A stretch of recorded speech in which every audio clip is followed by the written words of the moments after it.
contention in this club championship. Also more than 27 millions in that phase. A big leap. I almost would have wished for this to be a best of 5 because these teams are so titanic in terms of their performance up until now.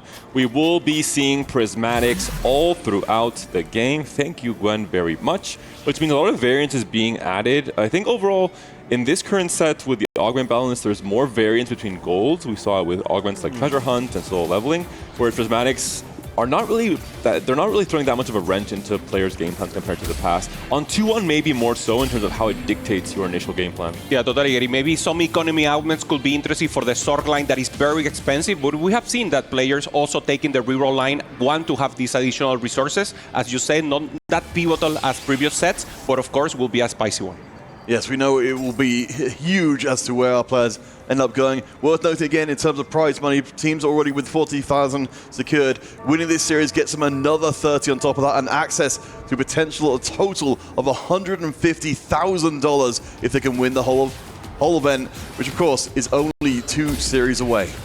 Look at LBTZ yesterday in the very first game of his quarterfinal series. He played a fast tempo game where he was playing a fast 8 AP comp from a win streak. This has been one of the deciding pivotal parts of the 4v4 game plan. If you're able to be a fast 8 player with something like a Rising Chaos Syndra 2, for example, and come into stage 4 with 70 HP, 80 HP instead of 20 or 30, where you're desperate and rolling to 0 every turn to find that Karma or Yumi 2, it could be a huge difference for your team as a whole. So we will see if LBTZ finds the Rising Chaos from the Syndra, the best power up for her DPS, but also the edge roll 2 upgrade, so just need some frontline. Yeah, lacking frontline Leo, DPS check already in place here for LBTZ, the leader, the hero for the team on yesterday's matchup in quarterfinals, and he's looking good.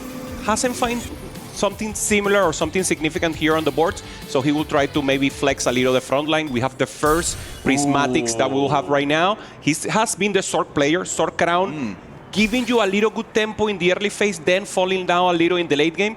9 life, of course. He's been the 9 lives player. Yesterday, his win in game 2 against Aki was both players facing off with 9 lives. In this case, he pivoted from GP to Cassante. So does he want to go right where he finished in yesterday's series? He looked to the side. He was like, do I take it?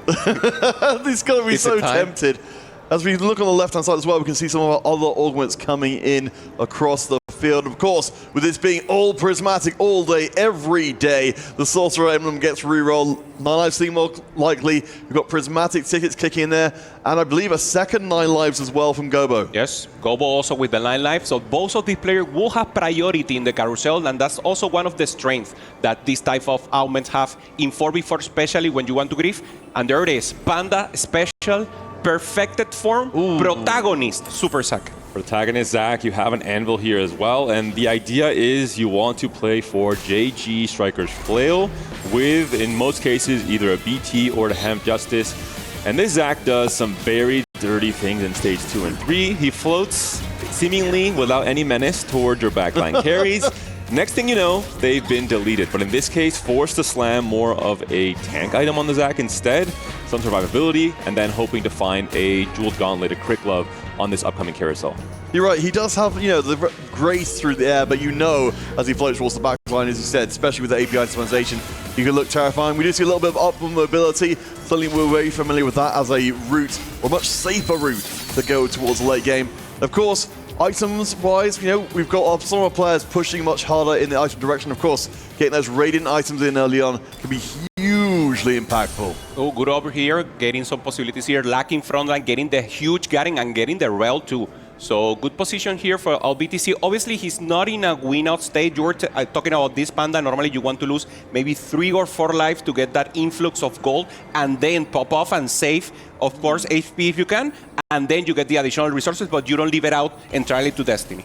What do you mean good? This is perfect. He's literally playing a Bastion Prodigy's comp and he gets a Garen too from his first little cash out. So just insane for his frontline. We'll be benching as you mentioned to lose some HP to get the extra next few golds. But then we'll have a very stable stage 3 off of all of these upgraded frontliners and backliners. Yes, no, I take your point here, but it's certainly maybe getting a little bit too strong too quickly. But as they were pointing out, able to hold on and at least have the game plan in hand, as we've seen from a lot of teams. He stole the Syndra directly. Wait, he did? But yeah, he doesn't want to win right here. That's not the spot. He wants to get the 9 life popping up into, so pretty interesting. Game is telling you, okay, go tempo, try to win this day. He's like, no, I'm sorry, that's not the plan. He's likely thinking about Katarina instead from this Battle Academy line, considering that you want to play for something that can make great use of artifacts and radiant refractors in terms of your last life. We've seen it mostly paired with GP yesterday with Cassante, but similar kind of idea where you have a unit that can really pop off of certain artifact combos. Checking with Gerbo here, of course, one of our 9 Lives players has got an early push in towards the Jin and Mundo board.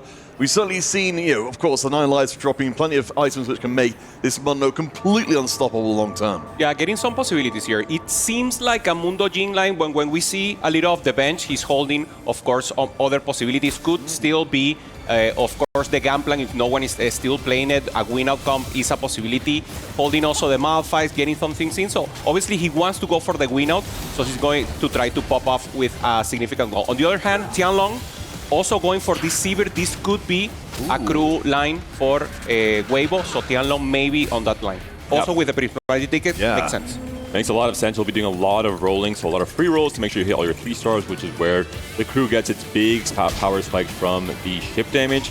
Talking about Econ Augments, we also saw earlier on it was Lires with Prismatic Destiny into Upper Mobility. So insane combination, the extra gold injection plus the value you get from Upper Mobility in terms of going to 9. So he will be a fast 9 player instead of a fast 8 player for Aegis. And Potable equally so, playing Hedge Fund. So we have already 2 designated fast 8, fast 9 players playing for heavy Econ early. Gobo, of course, will be playing for a reroll comp with 9 lives, and Opal, we'll have to see. For now, he seems to be the player contesting either the Mundo Jin or the Mundo Kaisa. Yeah, and double economy, double full loose streak, if you will, for Padebol. You mentioned the hedge fund, but also Crystal Gambit. So he's actually going for the full cap-out possibilities here, making additional tempo, maybe thinking about doubling down a little. Normally, we've seen players being a little modest on this line, just trying to get additional resources and then tempo it out in the mid-game. Well, I mean, we've already established, as we've seen on previous games, previous days, Zyra is not, in fact, actually a unit in Crystal Gang, which is, of course, a very alarming thing to discover if you're pushing forward for the vertical. But we'll see. I mean, I appreciate Padebol, even under those circumstances, still willing to take the risk. And for good reason. I mean, they had a great game 1 yesterday with Padebol. He was part of the equation that sent a lot of the Flash Wolves down to the bottom very early on, off of the stabilization on 5 Crystal Gambit. The game before that was not on our stream against Virtus.pro. They won again with Crystal Gambit popping off with Lides, elevating him to a first place on 7 Crystal Gambit. So again, the only team in the tournament that I've seen really succeed in executing this Crystal Gambit line, and Padebol is doing it from a big gold lead as well, which was almost going to guarantee you finding a Zyra on your stage 4 roll down. Yeah, it will be beautiful. The orchestra, the music that Padebol will try to achieve with this Crystal Gambit, and we're seeing once again, good loss here for Tianlong against 1, and now will be a decider and very important one. LBTC here, selling everything with the 9 life. Very, very interesting. Going for the full loose streak, and also Tianlong is looking. So 2 Weibo players are looking for the loose streak. They want to avoid themselves. I kind of want to bring this up because it came up in the Mao's game as well, another sort of mere thread here. Gobus are not taking the early losses, as much as we saw that from Mao's. How does that, we've already talked about the more straightforward approach to this. Why would he want to be doing that? It goes around preserving his lives for later on and not caring so much about the gold injection at the beginning. That's the real reason you want to lose early. It's because you get the gold injection, you hit your econ threshold earlier, so you can really start snowballing your econ lead in stage 3 a bit more. It's more about min-maxing, but in 4v4, it's a little bit different, right? The value of each of these lives, if you think about it. In stage 2, every life you're losing, you're saving maybe 10 HP, a little bit less than that even, obviously. In stage 5, you're saving 16, 18 HP for a loss. So the value of the lives changes as we move through different stages. We saw a BTC there losing, or matter of fact, losing the fight, but winning the face-off against Padebol, who's playing the Crystal Gambit. So bad news, at least in the start here. Not enough influx of economy or not enough stacks here for the Crystal Gambit, and in a well-positioned Weibo. I give at least this early start slightly to Weibo. Interesting to see Padebol doubling down as well, but I suppose at this point, it's not necessarily losing a huge amount by risking it. I like that he's kind of putting out the, already, of course, with the hedge fund in place, we're up to 70 gold already, so trying to hit as many different economic angles as possible. The big question would be, do we find a spatula either on the stage 3 carousel or via the augment on 3-2 for Padebol to actually play for 7 Crystal Gambit instead of just using it as a resource leak? There's one kind of psychological meta game of playing Crystal Gambit, doubling down, and forcing their team, we have to grief this loose streak. Okay. If they do so, they're losing HP, which is so valuable in 4v4. So I think Crystal Gambit is so good in 4v4 because it's kind of a win-win situation if you're lose streaking anyway with Hedge Fund. I do want to kind of bring up the point here, though, that surely there's no way for Paderball to get the spatula off the carousel, given that we've got 2 9 Lives players active. Yep, that's very right. One of them's Gobo, but one of them, of course, is LBTZ, who will, of course, deny any spatula shenanigans from Aegis as a whole, considering their dominance with Crystal Gambit. Huge Look at that roll here roll from Tianlong, getting the Malphite 3, roll deep. He had a good amount of gold here, so having the front line that is so important. This Malphite wants to have as many items as possible just to get stronger with his passive.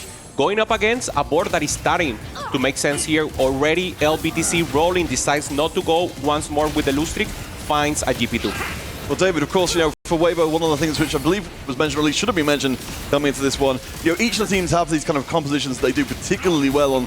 Crew for Weibo has been really powerful, so it's pretty scary for Aegis to see this come out with such a good spot. Not just for them, for Lides as well. He played 2 out of his first 5 games in this tournament were the crew, and he had like a 2.5 AVP. So I think both sides on either part of the team understand the value of crew from the correct spots. Again, you can't play crew just willy-nilly, but right away, prismatic ticket for LBTZ. He wants to guarantee he hits the gangplank. He understands the value he'll get from 9 lives will be enough in terms of combat power and item strength. He just wants to be able to hit and not blame Mortdog.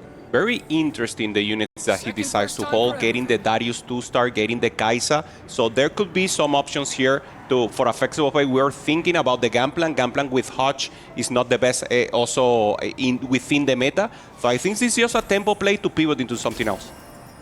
I'm just trying to think if I didn't hallucinate that Paderball just re-rolled the Crystal Gambit emblem. I believe he might have. He doesn't really see the value in going for it. I wasn't looking though, so I'm not sure. Maybe you're trying I'm to 99% sure. I was just like, I thought surely not. But okay, well, what would be the reasoning for not, if that was the case, for not taking it here? So one thing is getting a Crystal Gambit emblem from a spatula on carousel, which is essentially the worth of half of an item component or a full one using a belt. Another thing is wasting a prismatic augment into getting 7 Crystal Gambits.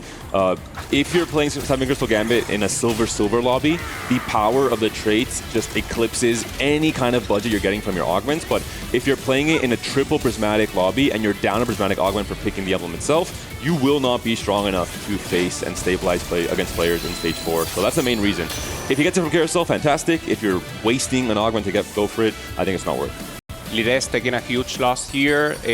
AP against AP, though, would be the Sork player. So that would be the idea. Lides also being the second hero for the team, making it work here once again with Thorks. Seeing a little about the 9 lives, Go Buster still with 6 life, and LBTC in that threshold, that ideal threshold where you already got the influx of gold. Go Buster has the GP rolled, didn't find even the pair. I believe he's still GP1. While Tianlong still trying to hold. Value rolling here, 1 off, Sivir 2 off the Shen. Oh yeah, I mean, that's going to be hugely powerful. Of course, the Ready Relics across the field coming in to make sure that these boards hit like absolute trucks. Yeah, I mean, once the Sivir comes in as well, we're very close to getting the Shen online in a hurry as well, so the crew power will just keep on picking up. Certainly a lot of one-cost power coming out from Weibo's side. And the full tank variation of this perfect form, Zach, for now, just playing for tempo. I have the magic from Salpimi, and it's definitely That's working a lot out. of damage. You have a Radiant BT, which is helping a lot as well. You have a 100 win streak from Salpimi. Overall, the spots from the reroll players, which is 3 of them for Weibo, is looking really scary in terms of stage 3. I think Aegis is going to start suffering a lot, especially their fast 8 players who were sacking and playing for these high econ roll downs. We have the perfect form Zach popping off. We have the crew player hitting on tempo and about to be level 6 with the crew, so a really scary spot from them as well. And the GP player with Prismatic Ticket guarantees a GP3 compared to Gobo, who has Radiant Refractor, has a higher cap if he hits everything, but is he going to hit GP3 when contested? Yeah, it's a great sandwich here, getting a good tempo units in the front and then having the possibility with 9 lives together with an additional possibility with the crew to pop off. So even though they have 2 players in the bottom, those players can pop off and should be the win-out spot, and the rest of the player can transform and give a little HP to them just to help them. So clear finesse in 4v4 play. And Gobo does pick up the bow, so really, really good little race there between the 2 9-life players. Of course, for GP bow, so important in terms of the best in slot with both the Kraken's Fury and the Rage Blade, and it goes to Gobo. Do you want to take a moment as we see the Sivir 3 coming in, and the pace continues to get get picked up. So that's extra well, the XP already we had.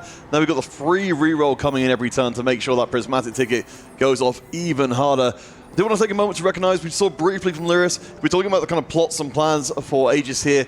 Did have Isekai coming in to give a little bit more late game potential to that board as well. Tianlong had a pan open from the stage 2 carousel. I was curious to see what he would be doing with it. Instead, gonna go for the Bastion emblem onto this Malphite, which gives some damage as well. So curious to see what this Malphite 3 can do in this stage 3 when there is still not too much DPS. And look at this Zac. Oy. It is a scary Zac already. Just immediately deletes Gobo's GP in 2 hits, and Gobo's now down to 5 lives. Yeah, he's not happy. We saw it there on the camera. It's not a great spot right now for him.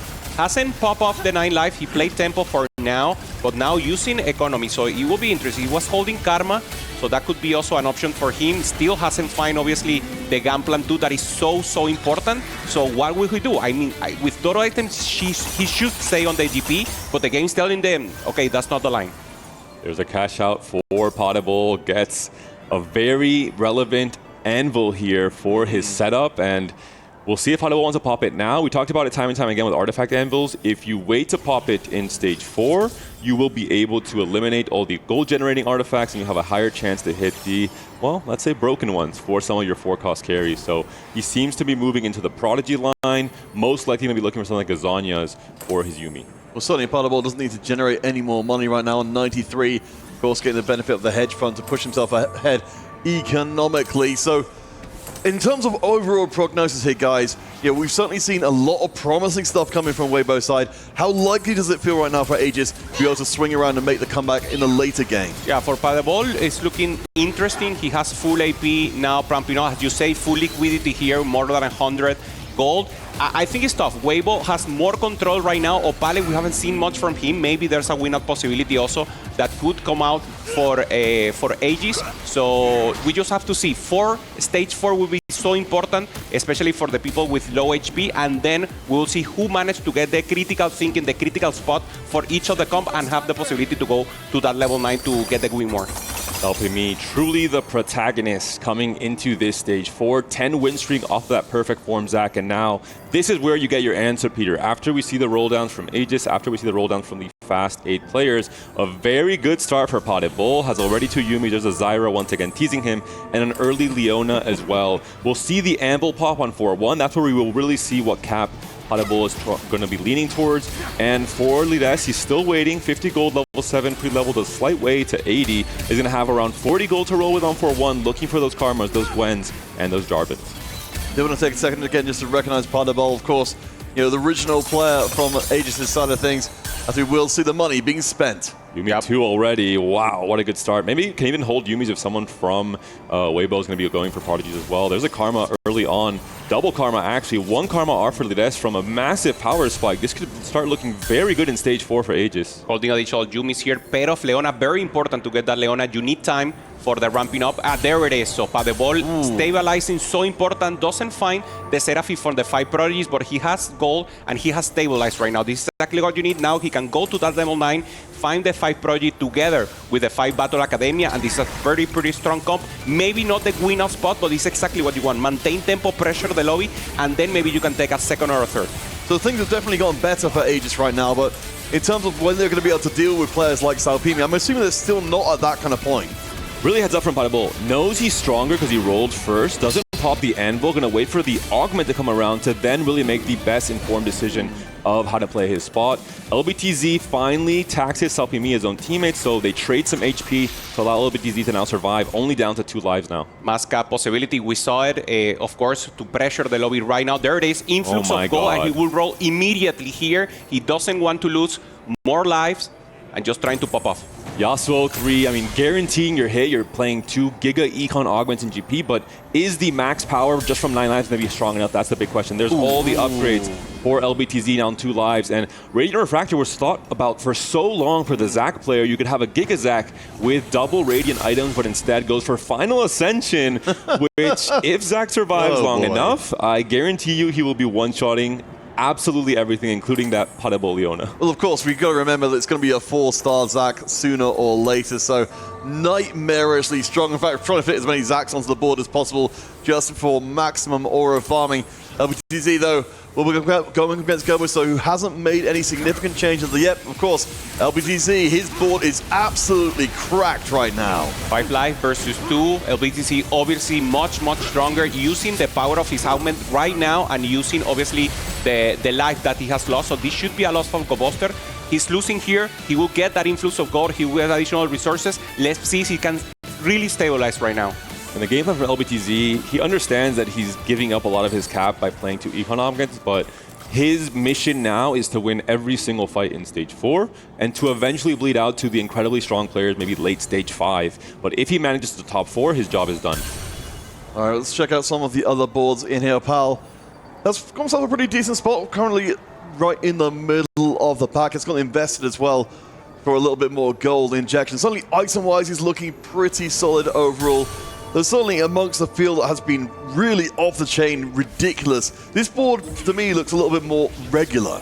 Yeah, Supreme Cell tempo, if you will. Normally, if we see the Kai'Sa, we want to try to reload it. Only 4 copies here, but he managed to preserve some HP. But now, obviously, everyone is so strong that this board, as you said, I think regular is a good way to phrase it for sure. He will start losing here. He doesn't want to have enough possibilities, so for sure, I think he will just transfer HP and now try to grief the rest of the lobby. There's no other spot here for Opale. That's been his role. He's the target griefer on Aegis. We're seeing holding the Zigs, holding the Poppies.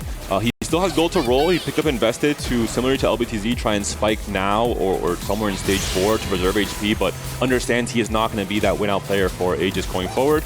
Akali trying her best, doing actually a very good job. This would be maybe a win that you don't want to get if you're... Actually, it's fine, because Lides is so healthy, so Opal, that's actually a great transfer of HP on Aegis as well to give Opal some more breathing room. All right, so as we take a look across the boards here, of course, we've been trying to cover as much ground as we can possibly, as we do see some interesting choices. The Braum and the Varus sitting here on Carousel. A Gobo's going to sneak in and take that one. One of the questions that's kind of hanging for me, David, is, of course, we know that Gobo is likely not going to be able to ever get that Gangplank 3 online. What's the kind of next step for him? He's spreading his power for the rest of his comp. Picked up Lucky Gloves on 4-2. He just picked up another glove right now. He has TGs on both Kabuko and Yasuo. He will try and potentially just have a wider spread of power, not just singling onto one single unit like we see from LBTZ. Overall, his cap is going to be lower, I think. We'll have to see what the final life gives to each of these players in terms of the Artifact Anvil. If we get a Flicker Blades, a Sniper's Focus on GP, even if it's a GP2, that could be enough to allow him to win that battle when it comes to the 9 lives. We're seeing there Paddeball once again. We know he was strong, he rolled, he stabilized, and now going to that fast 9 that will be so important for him. He finds already the Seraphine, so decides to drop the Casante. Of course, this is the strongest spot of the world. You need those 5 priority to heal the front line here on the Leonard right now with the Unending Despair. Going up against Opal. So Opale, access to a backline, the only possibility, but of course we know he's weak. Should be a win here for Paddeball. He decides not to take out items or anything, so just sacrificing for now the HP for Opal. Yeah, and I certainly like with the Prodigy setup with the built-in healing and also the Gunblade on the Yuumi as well, means able to shrug off most of that Akali damage in a way that other compositions maybe would struggle with.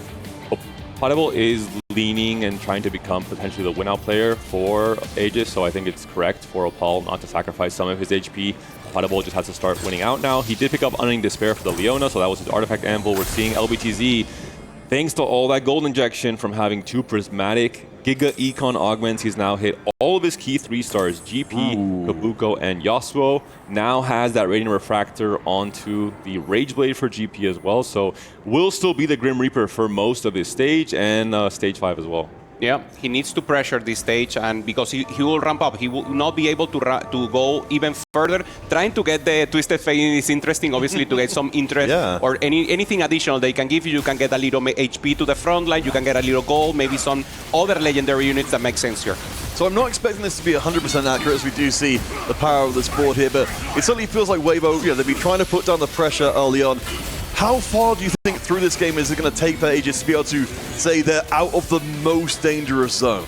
We're seeing Lides, he did push 9 with upper mobility on level 9, just had a big loss to LBTZ, who is, as I mentioned, the strongest player in the lobby right now. He did still have Karma 1, still sitting on a Karma pair, but has that Isekai, Echo that's going to also 2-star when we get into stage 5. So all in all, I think we still haven't seen the max cap from Lides and from Paddeball, but Paddeball is down to very little HP, so he has to start stabilizing now. He has to make that push to 9 and find the Cassante or find a 5 cost like Braum to add in. And that's a huge win there for Opal against one. We said Opal was not strong enough. 30 rolls still pending here for Paradebol. You said it, David. He's going for the win. So it should be a pop-off here. Level 9, 30, and just trying to find that Seraphine 2 and maybe go for a 3-star. We haven't see, obviously in 4v4 it's very difficult to 3-star a 4-cost, but that could be a win and angle. Actually, because you already, like we just saw there, Salpimi had a Leona in his shop, he didn't buy it, and this could be surprising in terms of usually once a player, the only player playing Prodigies, 2-stars or Leona, you stop trying to buy them. And if there isn't someone contesting Prodigy line, it could be an angle with 30 rolls. You have to get very lucky, of course. You're currently sitting on just 1 or 4 copies right now for Paradebol. He has 2 lives still in theory, so he can wait and try and get as greedy as possible. Yeah, I mean, I just certainly imagine it would be ideal to be able to do that in a smaller window as possible to give the other team a much less time to contest you. But right now, Paradebol does not have actually very much money in the bank at all. So it is a game plan, but a long-term one. It's a game plan that we like to call the engaña pichanga. It's like you mess with them a little and you say, okay, it's not possible to hit, and then you roll everything in one turn and make it for the 3-star 4-cost. The griefing working out here against Tianlong. He still hasn't hit the Ziggs 3. I'm not sure why Salpimi has a Zig on his bench, though. That is one question that I have to have answered, considering we're 1 copy off for Tianlong, and he is going to be on his last life on 9 lives or on 1 last life with 9 HP, and LBTZ also on his last life, but will be a win here for Tianlong, a transfer of HP from that 100 HP win streaker in stage 2 and 3 to his teammate.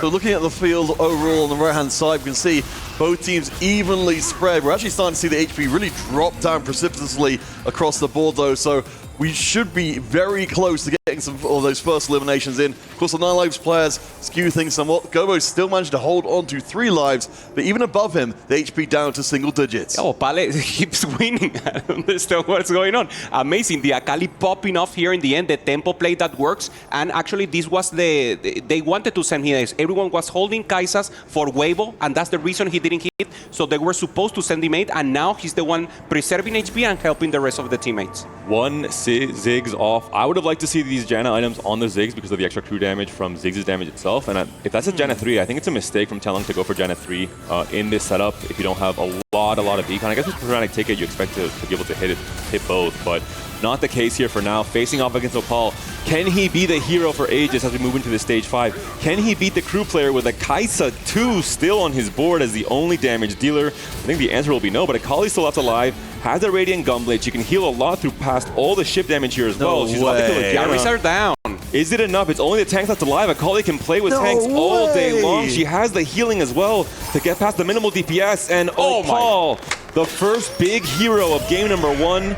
Guan taken down, Tianlong taken down as well, I believe. And that is a 7th and 8th place position already for Weibo Gaming in this first game. What a comeback from Aegis. Huge player of the game, even if it's absent, and there has to be Opal here making it for the win. Paradebol right now with a win streak, pure dominant position right now for Aegis. And this is just excellent. Go Bobster, he didn't pop off in the end with the GP, but it didn't matter. Use the tempo to get here, and that was enough. The HUD having some problems, so let's look more at the boards themselves and at the little legends to understand the HP totals from our competitors. Salpimi, I think his game plan of picking Final Ascension was not correct. He's lost a lot of HP already, but we're looking here. Gobo, maybe on his last life. Salpimi, definitely on his last life. LBTZ, also on his last life. And Paradebol has stabilized with 7 copies of Yumi, trying to go for the 3-star. Weibo Gaming, if any of these players gets eliminated here, that's going to be it for this Game 1. It will be a Game 1 win. The Ascension for Salpimi, is it enough here? Yes. The Zac taking the win in the end. Only 1 life. Remember, if one more of Weibo falls, this is a win for Aegis. Gobo also on his last life now from those 9 lives. Some interesting emblems being offered here. Again, 7 copies of Yumi for Paradebol. If he manages to find 2 more copies, he could have a 3-star 4-cost in 4v4, which is just an insane oversight, I would say, from Weibo. Well, I mean, this brings in a little bit of what we saw from Aegis from before, that they've got plots and plans aplenty where they don't even need to make good on every one of their winning angles to finally go through. But remember, of course, yes, overly a little bit out of date. A couple of different players from Weibo also eliminated, so any further one, as the guys have been saying, out in the bottom 4 ends this first game immediately. Big carousel pickup for Lires. He did find a Sork emblem, potentially for that Isekai Echo as well. So we're seeing Lires' HP stabilize. It was very high up. We'll see once the correct totals are coming through. So We talked about it, Peter. You asked the question coming to stage 4. How is Aegis going to look coming into the late game? We now have the answer. The fast 8 players who played risky and lost HP have now stabilized. 3 turns right here, Peter, for Salpimin to get the 4-star. Well, it's going to bring in the whole orchestra remark from before, Hube, that we were kind of remarking on from Potable. He sounded so confident coming into this one that they could play this game like a fiddle. Of course, one big factor is going to be that one big protagonist, Zach.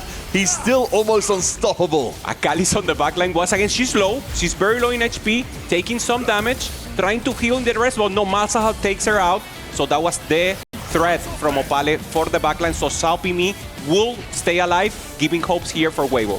LBTZ takes down Gobo. Opal is down.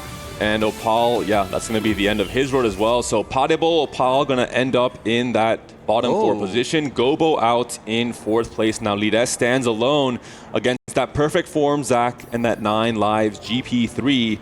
A tall order for the Sorcerers alongside the help of the Time Traveler in Echo. Is it going to be enough? That's the big question. Lides needs a first or a second, and that is enough for Aegis to get the win here. We're seeing now Lides very strong with the sword line, already with the Gwen 2, so this is the cap off of the combo, and having the futures down is so much AP and a huge threat for them. You pointed out before the possibility to see the Sorcerer Echo in there to be a huge difference maker. We'll see most of the damage being loaded on the opposite side of the board though from the Gangplank. We can see how the Karma continues to cut through the stuns, so there's a lot of hurt being put down. LBTC is down. It's the 1-2 punch. Lides, I think, able to take down LBTZ. Is he also able to take down Salpimi? I think it doesn't matter. We see there the headset off. The win for Aegis in this game. 1. Lides takes over again as the MVP player, but Opal, a round of applause with a mediocre-looking board. Just a singular Akali, able to heal past so much chip damage boards, finally losing to the Birch from the perfect form Zach. But what a first game from the EMEA squad. Tempo Supreme Cell, new meta right now in 4v4 here in EWC. Opal, amazing performance. Also Padebol helping the rest of the team, but the hero was totally lighter. Getting upward mobility from Destiny. So actually some randomness occurring there. Getting the Isekai for Tempo, Echo being a strategist helping the rest of the team, and in the end just popping off with the Gwen 2. Yeah, I mean, absolutely spectacularly orchestrated by the squad in that game. We can see how meaningful this is. Of course, what we have been seeing so far, gentlemen, is things go wrong very quickly here across the recent games. So Aegis getting that first victory in is going to be massively meaningful.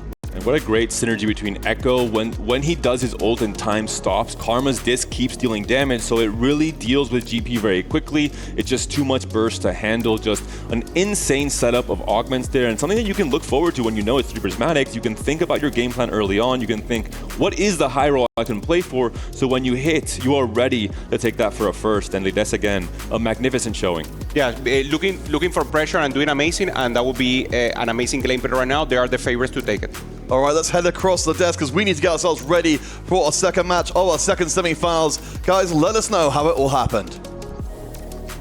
We will do our best, but first I just want to talk about the fact that coming into this, we said this was going to be the test for Weibo. And so far, you guys are right. That's a test, indeed. I mean, Aegis taking game number 1. I think we saw a different style, I think, from Aegis in this game. You know, Weibo coming into it, we had some questions. Are they going to be playing the gangplank? Are they going to commit towards that line? LBTC did with the 9 lives. We saw the contest, but somehow Opal, how long does he survive there with the Kaiser 2, Akali 2, and he gets a 5th place in the end? I mean, MVP performance for me for him. He was a hero for me for sure because they were losing out on HP early in the game, but he's able to stabilize on that Akali too, just punching it through against the crew from Tianlong and also the Sorks from Guan. Those 2 boards are very strong. They had way more gold invested on their boards, but they couldn't deal with the backline assassination.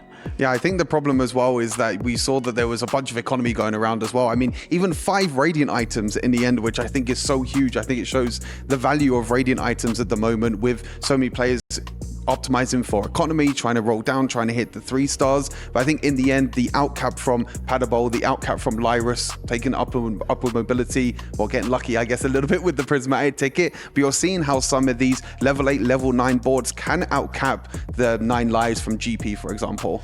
And Aegis, they never seem like they're desperate. All of their fast 8 players, they're always doing very well in terms of HP. Even Boulevard, that was down to 18 HP, manages to stabilize on Prodigy and still has over 100 gold going into stage 5. Yeah, and also when we're looking at Aegis specifically, we said, okay, this is a team that's very adaptable. They don't necessarily have very rigid spots or rigid roles when it comes to how they want to approach this 4v4. Would you say that is so far their strength when it comes to playing against a team like Weibo? Oh, 100%. I think that coming into this, we saw Boulevard as the kind of dedicated GP player for Aegis coming into this series, and he was probably going to be the person to take it. But I think this first game shows that if someone else has a 9 live spot like GoBuster, for example, you know, being able to play the GP, and then Boulevard can still play the hedge fund into Crystal Gambit. Comfort zone as well for Aegis, playing Crystal Gambit with Boulevard, with the hedge fund, going for the fast level 8, fast level 9, trying to stabilize his board. This is the biggest strength of Aegis. They are the only team so far in the tournament that can skip playing stage 3 and still look like they're ahead and stabilized on stage 4. Whether it's just the French luck, whether it's strategy, we'll have to find out in this series. Why not about a combination of both? Could be both. I mean, It has to be, right? I mean, continuously showing up on every single game, not just in your own group, but also in the group stage, but also in the lower bracket. And then you come here in the quarterfinals yesterday, and now in the semifinals. At some point, you know, it's got to be more strategy. Oh, 100%. I think that this is a team that all of them made it to regionals in the last EMEA with Cyber City in set 14. All of these players are very highly valued across the entire EMEA scene. We know how strong the French scene is in teamfight tactics as well. So I think in general, when you look at these players, they've been there before, they've been to Tacticians Crowns before, they've had that pressure put on them before, and now in a 4v4 environment, I think it just shows the team synergy and the flexibility that they've offered in this tournament so far has been a huge advantage. And these players are familiar with each other. We had Salpimi going into that set 4 Tacticians Crown, going up against Lyris and Potty Ball. So this is going to be revenge. Best served cold. After 11 sets, can he finally find the outplacement against these French players? I mean, we were going to have to wait and see, but I'd also like to touch upon Weibo a little bit here when it comes to how they've been performing and how this is going. Because this is, like, we were like, oh, what kind of demons are Weibo to be able to knock T1 to this lower bracket and make everything look so easy every single game from their end? So what went wrong here?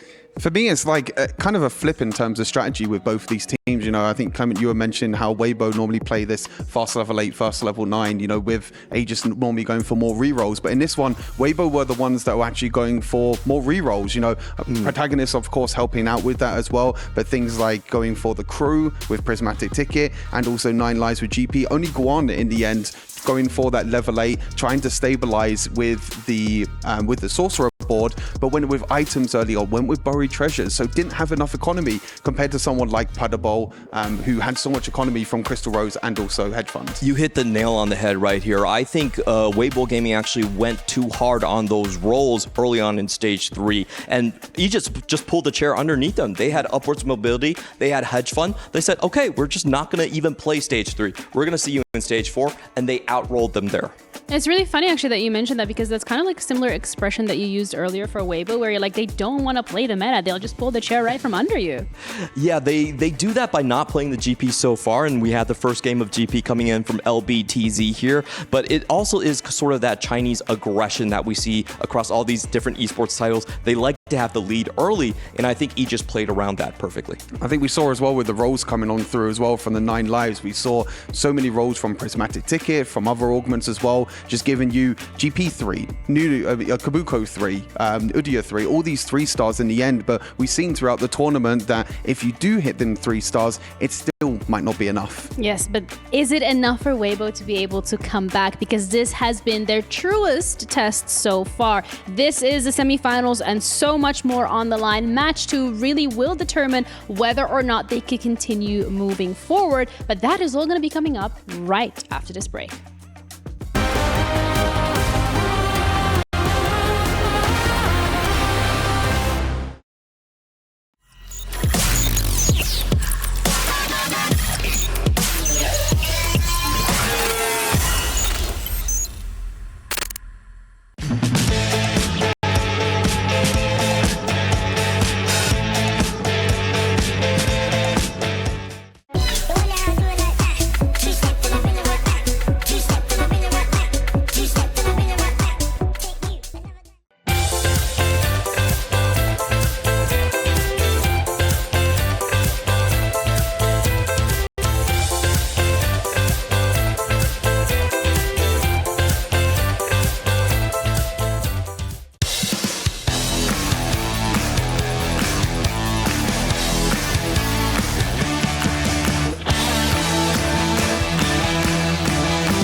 Welcome back to Teamfight Tactics of the Esports World Cup. History in the making. The entirety of the playoffs so far have been 2-0 series.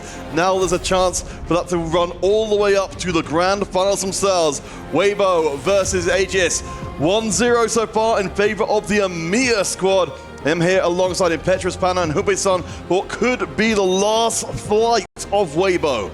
History in the making, indeed. Potentially the first time EMEA will ever make it to a grand finals in this 4v4 setting as the Esports World Cup, and potentially the first time you won't see CN in the finals as well, with CN being considered one of the stronger regions, the strongest and quickest to adapt to this new format in TFT. And we have a game. We have triple prismatic in the previous one, and now we will only start with the prismatic, but once again, huge randomness, a huge inclusion here on variants.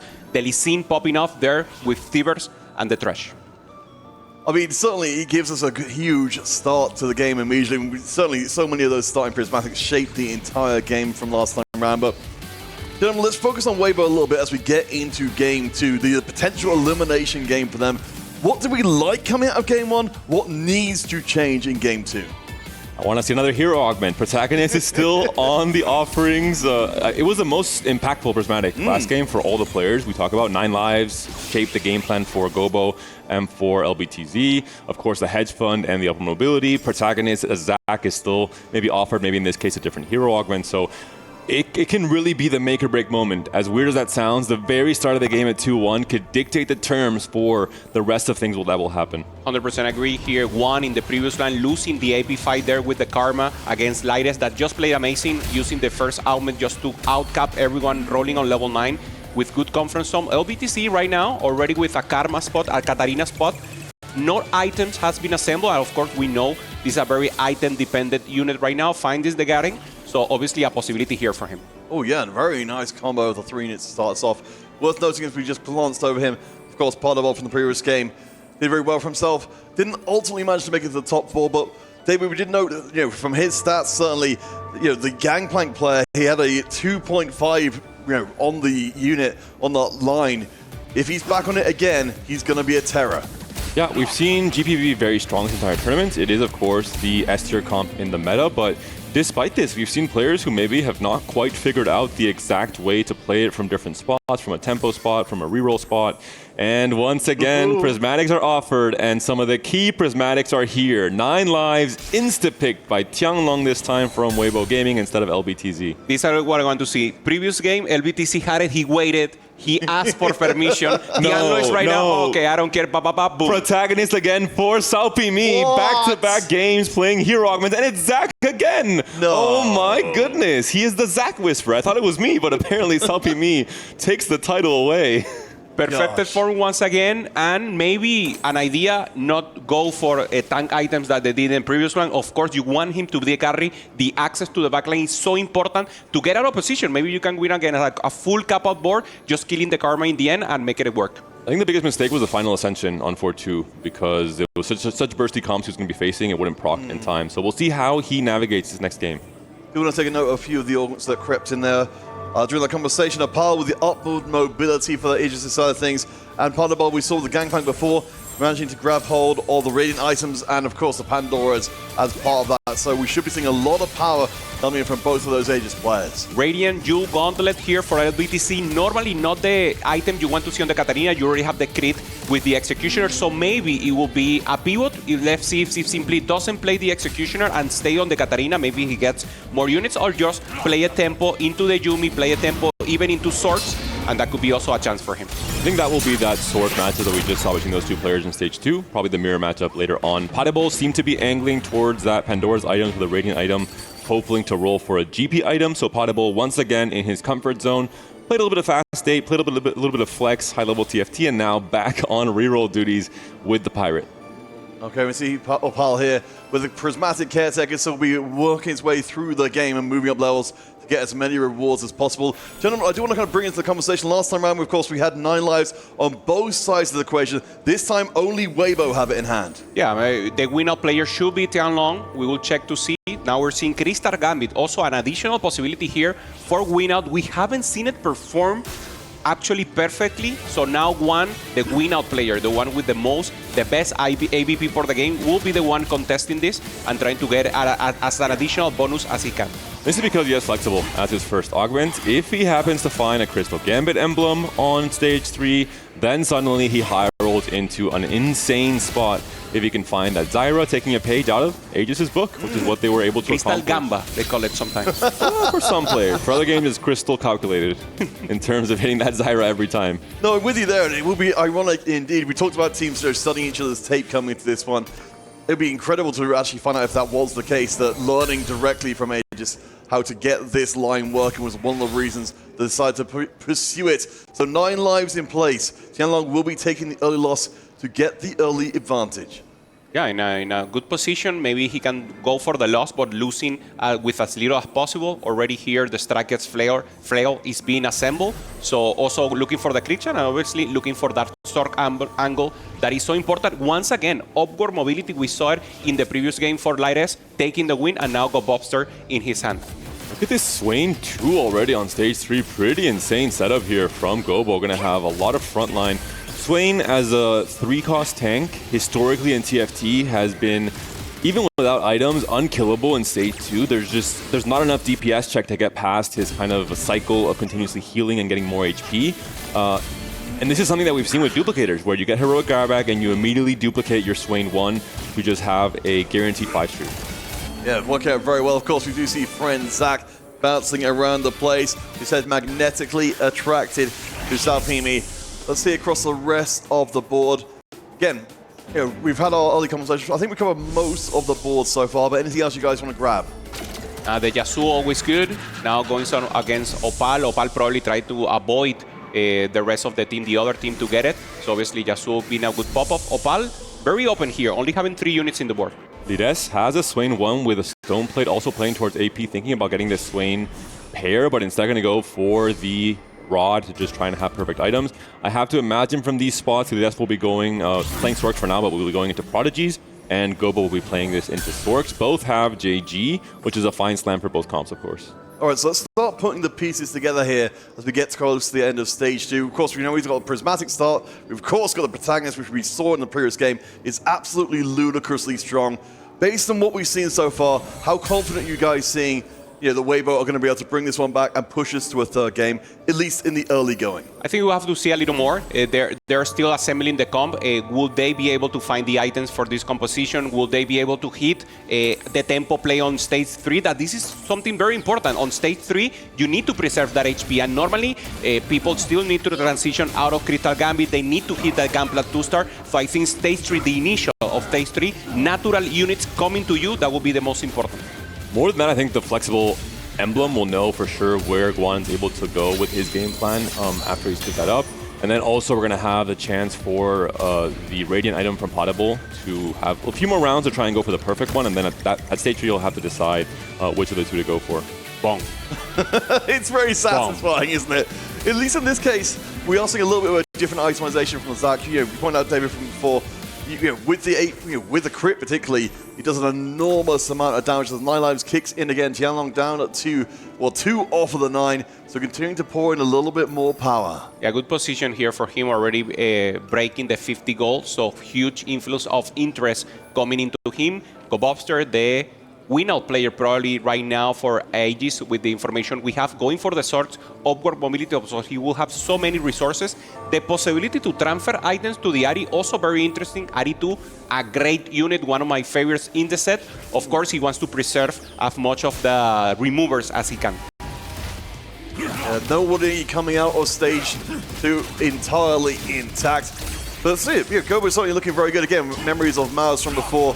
Just so much stability in the game. Gobo, of course, keeping up his HP means that he's going to be looking very, very healthy for probably most of the game. I've talked about it time and time again. If the fast state AP player can have a tempo spot to play into Karma Sorcerers and can do it while having a prismatic econ augment that he hasn't gotten any value from pretty much in stage 2 and preserve 98 HP coming out of stage 2 because of these early upgrades, it is a huge difference maker And Tianlong actually going to get another cash out here with the gold. One correction, I do think that the player I've been referencing for Flexible with Crystal Gambit, it's actually Unexpected Unexpectedness. It's very similar in the augment icon, and we don't see the emblems in the HUD as easily, so I think that might be the case. We'll find out soon as we move into stage 3 and we can confirm that. You are expecting something differently there. Yeah, we don't see any emblem whatsoever, so... Maybe he's just being shy about it. He's keeping it in his other inventory. But no, yeah, I think that's a good correction there. So, well, with that in mind, that's one less potential avenue going through, but certainly, I mean, something we saw from the Aegis side of things before, when they were even struggling to find the Crystal Gambit emblem, is 5 Crystal Gambit was still pretty good. I think this will just be like Potable used it last game, just a way to get some extra resources early on, and then going to be a chance to play into maybe the more traditional Fast 8, Fast 9 comps. We're seeing now there the gold from Unexpected Unexpectedness, so no flexible extra emblems coming through.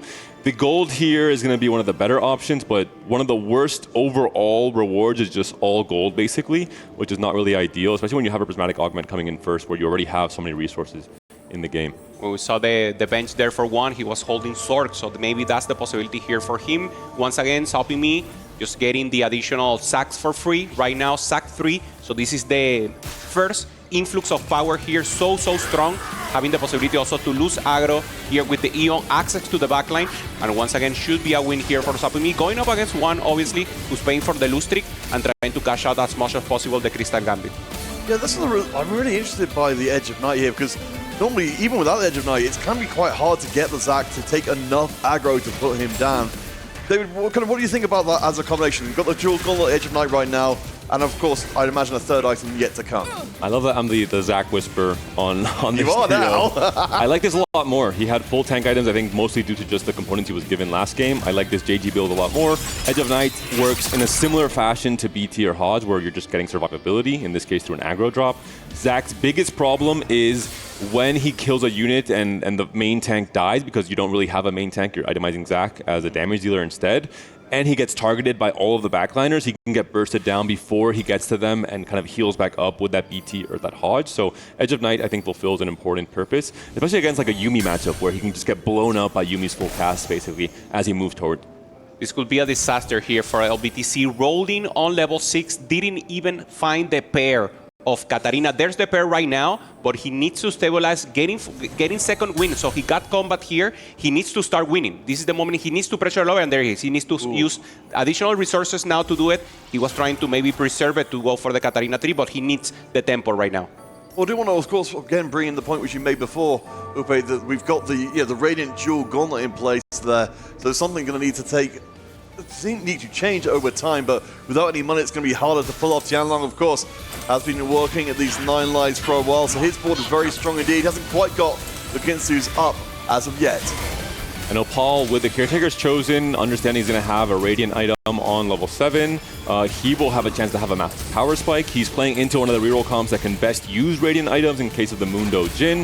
Has already the heavyweight emblem onto this Mundo, so we'll see what the power will look like of this board. GP getting close to the snipers, and Mundo says, come right back. Buddy? Come on. I got a chair for you, Mr. Pirate. Takes him down, saves the day, and Jin's just shooting away. Has probably the best bodyguard in the business. Yeah, and Paul is just tempo. Tempo has tempo vibe. We see him so much. He's even like sitting down more straight now in the share, being the hero for the team in the last game. Even though he didn't get a first, he tempoed it out, playing some significant sums, so the confidence for sure on his side. 7 GPs already for Tianlong on 9 lives without going for an Econ Augment on 3-2, going for Band of Thieves instead. So really good place here on 5 lives now, but I'm sure he'll find a way to stabilize very soon as he gets more and more rewards for each of these lives that he's lost. He hasn't used the item yet, so he's just waiting to see who he's up against. Of course, still 5 lives with the 9 lives, so maybe just trying to get one more in and then capping out the board. This is such a good item. It normally goes on the Yasuo, if you will, and then just tempering out. So great position, as you just mentioned, and full combat, yeah. All right, again with LBTC, again, in an awkward spot in the game right now. Doesn't leave that, at least have the Katarina 2, you mentioned before, Hubei. But we'll see, in this case, it has tended before to be a decent unit against the Gangplank. In this case, it's a little tight towards the end, but this Gangplank's too strong to take down. Yeah, you need a 3-star, of course, and for now, he's doing good damage. That Gangplank being beefy, losing the aggro here with the Eon should be strong enough. So good position there and having a chance to pop off in the end. Katarina will need to get to 3-star to actually be useful for the team. One mention with the Radiant JG, if you're not playing Executioner anywhere on your board, because there's always the weirdness of trying to go for 7 Battle Academia or going for an Executioner, you can't fit it all before level 8. Having the Radiant JG is not that big of a problem because you just make her an Executioner anyway by kind of activating her trait. She can execute then, and we're seeing there a pan pickup from Tianlong, having the Prio on 9 lives. Could have maybe been more interested in picking up a Rod or a Cloak to finish off the GP item that he has open there, but instead, I think he sees too much value in the pan for the rest of the team, from Team Aegis especially, so he wants to deny that first by having Prio with 9 lives. I mean, certainly with the 9 lives, you're never going to be hurting for resources long term, so you can afford to take that one for the team. I mean, even without the 3 complete items, we've already seen this Gangplank is getting a lot of work done. We've got the Blacksmith gloves in there, the Radiant randomized items means that we've got 2 very strong units on the board, especially being right next to the Gangplank to make sure he doesn't take too much aggro too quickly. A little bit unfortunate. So I think you would have loved to find a Radiant item for the Gangplank itself. In the end, it's going to be a Radiant TG for what will later be a Kabuko, I have to imagine, or the Yasuo. In the end, going to go for just traditional normal items on GP, and this is a hyper carry comp where GP carries most of the load, so not an ideal for Potable, but you can't wait 10 turns in 4v4 to get the perfect item. You have to settle at some point. Yeah, 100%. We have the mirror right now. So Tianlong, the GP player for Weibo Gaming versus Potable. Looking strong. Potable, obviously, the favorite here, just because of Tianlong not capping up the rest of the 9 lives. He still have 5. So we'll drop down to 4, and this is the influx of gold that we were talking about, the moment where he actually will pop off because he can spend gold and he has resources enough to stabilize the war. Super important win there. That mirror match and taking a life away from Tianlong is just going to be so relevant. We're seeing here the last and final cash out for Guan with unexpectedness. Gets a few 4 costs and 5 costs. Has a Braum, has a pair of Leonas. Does he want to play for Karma? Does he want to play for Yuumi? He has the option to play both still. Looks like Karma will be the answer, playing for Sorks. Yeah, to Casantes also, as you mentioned, that could be the angle. But of course, there's the Karma. And of course, that's the priority. This is a win-out composition, while Yuumi is just a comp maybe to preserve HP and go for 2nd or 3rd. And he's rolling to 0 on 3-6 on level 8. So this is the econ lead he had. He has the priority to visit the market first, pick up all the best wares, and not allow any of these Karmas to go towards Aegis, his Sork player. All right, we'll see if Tianlong does decide to take another loss here to extend the 9 lives and get a little bit more. Do you want to take us back to the big picture for a second here as well, because we haven't talked about it for a little while. Weibo currently in a great position after the top 2, controlling the top 2 players and the bottom 2 players as well. So far, at least in the in the overall scheme of things, it seems like things are going pretty well so far. Yeah. What happened last game, though? Salpimi came in with a 10-win streak, and then what happened, Jupe? Yeah, it wasn't the best moment for them, and now Tianlong and Guan in a similar position. Obviously, Tianlong with 4 lives is a lot. It's not as worse, as bad as this look in the picture, but Guan in a position, you said, I mean, he has control of the early round, but he didn't hit much. And now with 0 economy, not being able to get the Crystal Gambit once again in, isn't enough for him to pop off or even help the team enough. If not, he would just go out and it could be the same story we saw in game 1. 1 GP away, rolling. It seems like he's going to be rolling on PV to try and hit this GP3. Sork emblem for Gobo, similar to what we saw from Lires in the last game, taking a page out of his teammate's book. Missing a tier, ideally finds it here on this Wolves PV round to finish off the set of items for Karma. Gobo knows that he has no pressure to roll too much as quickly on creeps, because we've already seen the massive roll down from Guan, who beat him to the punch. Tianlong will get the last Gangplank into the equation. So we'll be reaching a huge power spike as far as that one's concerned. Over on the left side, of course, Scobuster has been quietly working its way through. We'll be rolling down to bring the board online a little bit faster, hopefully get some Karmas into place. And looks like we've got everything we need. Trying to just get an additional value here. Pair of Jarvan, very important to win some time here for the team. Hasn't found the Pair of Karma, finds the Rise here just to get an additional influx of mana to the rest of the team. And now the Karma. Did he find? No, he didn't find the additional unit here, so he's still pending. The Shojin decides to go full tempo here and slamming the Gunblade.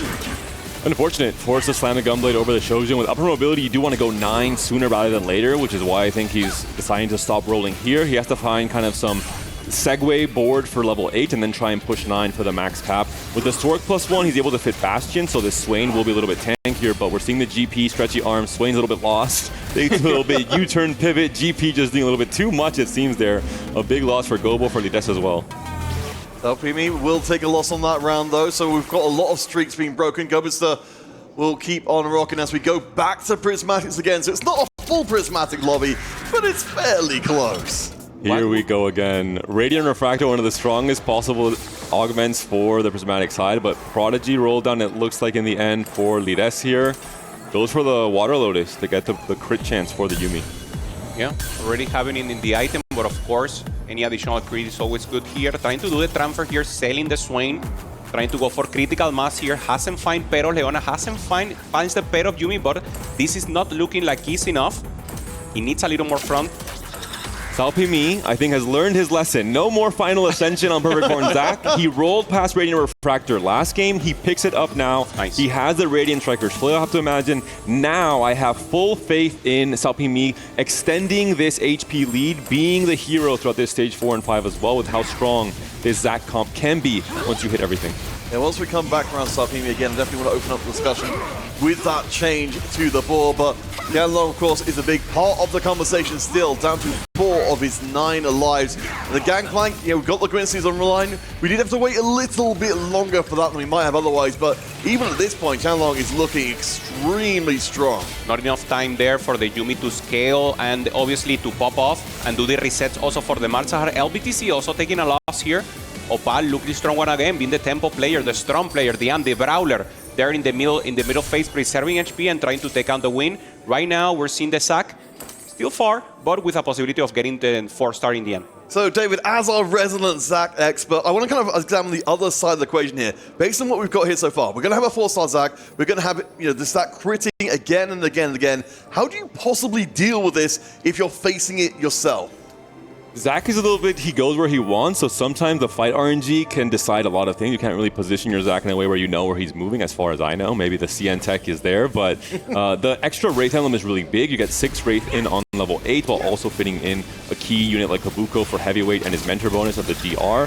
So it's just a really good setup, much better than what we saw last game. I really did not like the spot from SalPME going into stage 4 and 5, despite having the great early win streak. Yeah. On the other side, BTC goes for raining, additional gold here. Still has the Katarina too, so he's doing something different. He will play a tempo, go to level 8, and then dream about Katarina on level 8, just trying to preserve HP right now. Close to the Rakan tree, but Katarina will not appear in the near future. Audible hits max cap, so one of the saving reroll augments in the Prismatic tier on 4-2. And Opal we haven't talked about, but the Radiant stone plate that he found off Katrika's Chosen, he then found Invested as his final augment because he was forced to go 7 to get the Radiant item. Couldn't maybe roll for the 3 stars on 6 like he would have liked to from Mundo and Jin, and Invested kind of saves him by giving him the Econ injection to roll on 7 instead. Well, Hoope, certainly Opal, as we saw from the previous game, very much has been a workhorse player for the Aegis squad. So great to see him back in a position where he's going to have at least a decent amount of impact. But as we see our items coming in again, we've got the boards up at the bottom. Anyone, of course, we talked a little bit about the Zac. Anyone else you want to grab here? Oof, I mean, it's tough. We're seeing the rest, SalPME there with the Zac trying to pop off. And this is the board that is the most complicated, if you will, Peter, because I don't see a win-out chance here, just a possibility. He's just holding now the rest of the units. Holding Jin, holding and just trying to be useful. HP on the middle, rolling down here so much gold, and now losing value of the additional. There's an additional Katarina, but I don't think there. He got it, but I mean, he's going for the Caitlyn now, so he's just looking for any way. Nara Rakan will give you a little time, so he's just maybe looking for the Caitlyn as a possibility here. And this is the power I talked about with the Radiant JG. You skip having to fit an Executioner, for example. You fit exactly all 7 of the Battle Academy units on level 7. You can roll for all of them as well, in this case with Invested, and you transfer the power away from just the Katarina into the rest of the comp. Is it a great setup? No. Are you adapting well to the situation you were given for LBTZ? I think yes, because... Does it have more potential? It might once he hit the Katarina 3, but we're seeing on the bench for Aegis they're doing a very good job, the same way we saw with VP against Bintum and his game plan. It's very easy to hold the Katarinas, it seems like. I do want to take a second just to, because David was complaining about people not getting his jokes before. Ube, I thought that was very funny. Thank you, man. Thank you. I really appreciate I it. had a short laugh, but there's a lot to say, especially this Mundo 3 coming from Paul. We talked about it, the invested. It's where he was able to, he now just gives up on the Katarina, says it's too late anyway for the Katarina player to get his thing going. He wants the Jin 3 instead. Not able to hit it just yet. Holding Virtus as well to deny from Salpimi. These are both going to be kind of Wraith players in the end. And Salpimi's biggest cap will be fitting in a Varus itemized on level 9, which he's trying to go to now. Is the Zac versus the Mundo, the battle of the kind of damage tanks starting up now. I mean, the Fixed Wrath, of course, making it work right now. 2 3-star Zacs, only one is the perfected body there trying to go for the win, but no. And right now is the only one keeping himself by Mundo versus the world and should fall down slowly. It's the Malzahar dot especially that might win this fight for Salpimi, but we are seeing the power of a heavyweight, Radiant, Stoneplate, Warmog's Mundo. This is a scary tank to face. If only he had more backline DPS to deal with. The dot from Malzahar could be the thing to swing the fight, but Mundo is on a mission. There's no way this unit just 1v5'd. Opal again being the underdog victor potentially in this game too in terms of what he can do with a board that looks kind of poor in comparison. I was going to ask you guys if there was any possible way to be able to go face-to-face with the Zac, but that's amazing stuff. Opal, yeah, very quietly working his way through and giving the team exactly what they need, exactly when he needs it. I mean, of course, he spent all of his invested gold to get to this point and get online, but David, you know, we've got a lot of HP to consider on the right-hand side. Yeah, we're seeing AEGIS just too strong there on HP. 3 Weibo players on the bottom, 22 for LBTC, 14 and 3, Tianlong and 1. This is not the position you want to be, because even though you have a win-up player, the game will play out itself and you will have to face each other. If you're strong enough and you can beat all of AEGIS players, if you're not strong enough to actually get there with HP, you're just doomed. Think about the unexpectedness for Guan. He was not able to hit the things that he wanted to stabilize his game plan. He hit the 5 cost of Braums that he barely was able to really make that much use of. He has the belt overhaul for the Swain, but this is not a comp that wants to survive for a long time. It's a comp that wants to burst with Karma instead. The final rolldown for LBTZ, there's a Katarina, but it's only 6 copies. This is not ideal at all. Look at all these items he still has to slam. It's certainly not the first time we've seen the Katarina comp be very disappointing in that kind of regard. We'll see how well LBTZ can hold on. Certainly we've got Ricard, who's an absolute monster in the corner, right onto the gangplank. The Caitlyn can't punch through to add her damage. But I'm not sure this Ricard is going to die anytime soon. So he opens up a little bit of space. Access the gangplank is barely alive. The lifesteal is good. He's going to just survive through that tank rush. This is a problem. Potable has a GP, yes. He also has a Yasuo with a Radiant TG. He's dividing his efforts, as we saw from Gobo in the last game as well. And we're now down to the last 2 lives for Tianlong. Has a GP3, but we saw it last game. GP2, the tempo GP game plan with a better augment setup, was better than that GP3 heavy econ lead that Weibo tried to go for. Yeah, difficult spot here. Tianlong already with the GP, but doesn't have the Yasuo, so doesn't have the additional possibilities here. Also with the Udyr itemize. So looking dicey. This is looking very dicey. Look at the HP totals, Counterfeit. It might already be over in terms of how much of a disparity there already is. 4 of the bottom 5 positions are Weibo Gaming. Did see a lot of upgrades coming from Weibo as of the last round, so they're definitely pushing their resources and trying to stay alive. Do remember, friends, this could be another 2-0 here in the playoffs. Every single series so far has been 2-0, and if that is the case, down. Virtus will be going LBTC forward is to down. face up against Aegis. That's the first elimination. Tianlong has still got a chance to hold on for a little bit longer. And Guan said, sorry bro, we cannot sacrifice for you. You are too weak, not able to play for the Katarina 3 upgrade at all, thanks to the tactical griefing from Aegis' side. We're seeing an upgrade from Salpimi to Kabuko. We're seeing potentially the last life for Guan. We're in stage 5, 14 HP. Can be safe if you lose by 1. I think maybe even just 2 units, but 3 units or more. And you will be eliminated, of course. There's no 9 lives here for Guan. Yeah, power spike here in the Lucian 2 on the bench here as a possibility. And of course, you mentioned that he didn't stabilize when he rolled for 1, but now finding the Wen 2 doesn't find obviously the Jarvine in the front, still hasn't to have the items there on the Super Swain, but this Wen will do pretty good damage and is still pretty beefy and important there with the Strategist Emblem. Yeah, there's a lot of beef on the front line to keep as much time as possible to cut through here, keeping an eye on the right-hand side for Tianlong. Remember, of course, he's still got 9 lives, 1 of those left in the tank, so will not be dying at this round. But Let's see. Tianlong? So Guan gets the win. Lyris goes down. Tianlong is still in play. Nice. And actually gets the win himself. And now things have evened out. We saw from Riyadh there. Great play from the Braum. Throws the tank right next to the Yuumi, and the Karma Disc ends up hitting both the Yuumi and the main tank as well. So I think this is a Braum 2 as well for Guan if he's able to go for it. We'll see if Riyadh denies. I'm not sure if he already has the Guan 2 upgrade. I think, yeah, Guan is moving towards it, it looks like. I think he already has the Braum 2. Well, so I want to take account of the bigger picture. Of course, David, you mentioned the HP starting to shrink. If we look a little bit higher on the table, we can see Aegis, they've got the advantage right now, but it's not an insurmountable advantage at all. We're talking like a couple of losses, and suddenly we're going to swing things back again. This will be the most important round, if you will, right now. Tianlong, Lyres, Opal, both, 3 of them with so low HP. Very important right now to use your removers, especially the ones that are on the top. Transfer HP, try to avoid for directly for Weibo to take that F7. If not, it will be an easy win. Finds Opal, the Gene 3. The mediocre boards becomes almost exotic. This could be the difference maker. The last 2 rounds have gone pretty much all in favor for Weibo game, which is why everything is evened out. Still Leona won for Lides despite his role, and he wasn't able to hit. I believe he will be facing off against Gobo on that side. On the right side, we're seeing Salpimi versus Opal. The Wraith players facing each other. Is the Zac going to go to the right corner? Can the Jin heal with the Gunblade after the Zac's initial damage comes through? Varus is deleted. Jin is deleted. Mundo, you are strong, buddy, but I don't think you can do it here. So many more units itemized now for Salpimi. And Lyres is down. Lyres is down against Gobo the takes him Ghost. down. Yeah, Wow. we're starting to see things swing back the other way. Salpimi, the Zac Whisperer, and it's 2 eliminations. So things start to heat up here. We've still got Weibo with a chance of resetting the half entirely. But the ball here, if the ball falls and go fifth, this is the end, and the series will be tied. Here's Tianlong trying to do additional roll downs, find the Lee Sin 3, maybe not the additional Kappa, but you have items to give to him. Lee Sin 2. Lee Sin 3 would be game winning for the future of Aegis. Would not look very good in this game too, but Gobo and Potable now down to their last lives. If either of these players gets eliminated, with Tianlong being on 9 lives and having 2 lives still, in this round, that would be it, and it would be a Weibo gaming win and a comeback in game 2. All right, keep our eye on Gobo and on Potable.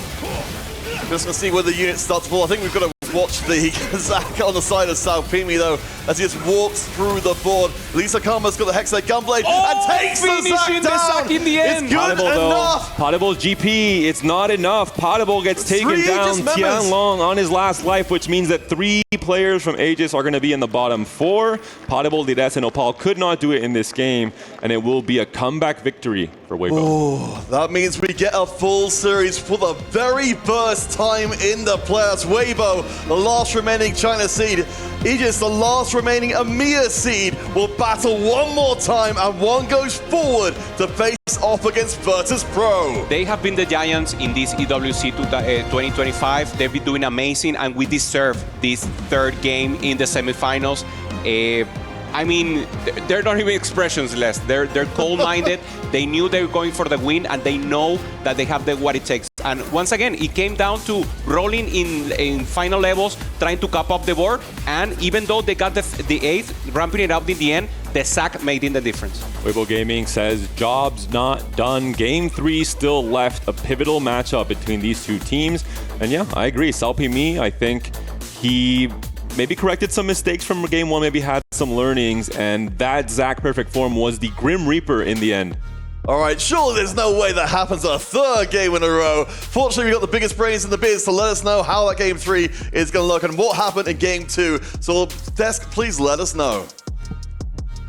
Weibo equalizing the playing field here, winning that 2nd match. Now 1-on-1 for both of these competitors.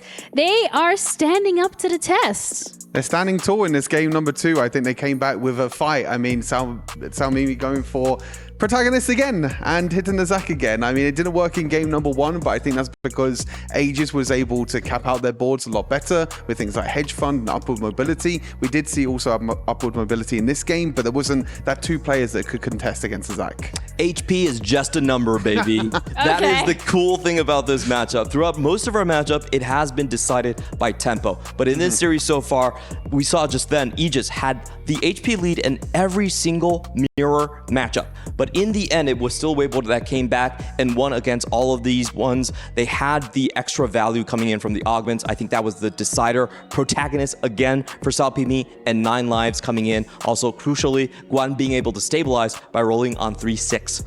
Yeah, I mean, him getting the Crystal Gambit early on, we saw in game number 1, it was actually AEGIS with the Crystal Gambit being able to roll before. But as you mentioned, Guan going for a roll down on stage 3. No one can compete with that. We saw that for AEGIS, they didn't have any economy as their first augment, so they actually couldn't really compete. They had the upward mobility, but that you need to actually level. You might get a bit more HP, but in terms of gold, you're getting so much from expected unexpectedness. You're getting so much from the Crystal Gambit. Rolls down before anyone, stabilizes his board, and at that point, you have 2 players that have a win out. You have one that can win out, and then you have the protagonist Zac as well. So at that point, you just need to make sure you don't go 7th, 8th, and then you can take the victory.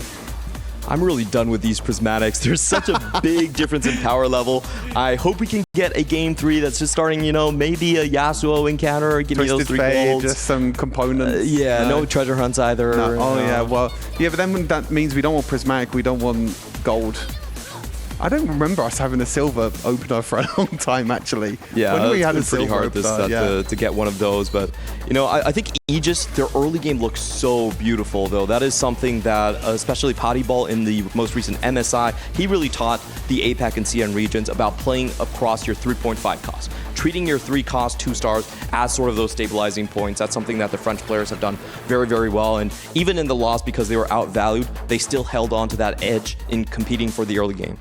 Yeah, with LPTC going out in 8th place, we thought that it was going to be the Katarina syndrome again, because we've seen so many Katarinas going in 8th place in this tournament, and you can see that pretty much everyone on Aegis was denying the Katarinas, even denying the Jace 3 and the Caitlyn 3, which was another win-out cause that LPTC was trying to look for. But I think with them actually denying LPTC, great, you got him in 8th place. You denied him all them Katarinas. I think one player even had 6 Katarinas on the bench in the end.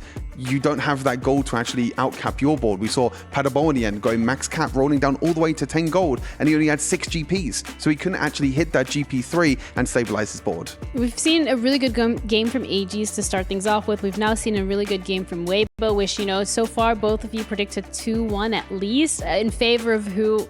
That is yet to be actually determined. But when it comes to this third matchup, when it comes to the changes that we would like to see for either of your favorite teams to put themselves in the driver's seat, what would that look like? I think it's very difficult to kind of say what can really be changed. I think Prismatic puts such a huge spanner in the works in terms of how much variation there can be in the game. I think for Aegis, maybe looking to try and outcap their boards a lot more. Of course, you can deny one of the players and send them 8th place, but maybe they were tunnel visioning too much on the Katarina and not focusing enough on maybe their boards, trying to actually outcap the likes of Protagonist and also the Fast 8 board from Guan.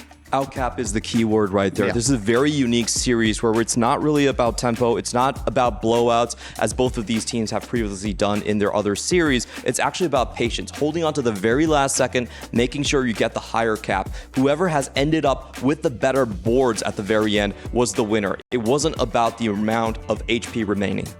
Well, that's a bit of a peculiar situation to be in, but considering we've now seen the best performances from both of those teams so far in match 1 and match 2, what are we expecting this game? What are we expecting the result here to be? Because it's the final match anyway. What am I asking? I'm not Hoope. I'm not changing. I'm not changing. Hoope catching strays. He's not even here to defend himself. So 2-1 Aegis? 2-1 Aegis still. I actually think that Aegis played the better game in both games. It was just the augment difference that was too large to overcome. So again, I'm going to be siding with my EMEA brethren, Aegis 2-1. Ooh, okay. We're going to see whether or not there's going to be an upset when it comes to our casters' predictions. But either way, we are going to be heading off to a small little break, and we'll be back with the final match of the semifinal that determines who's going to be facing VP in the finals later today.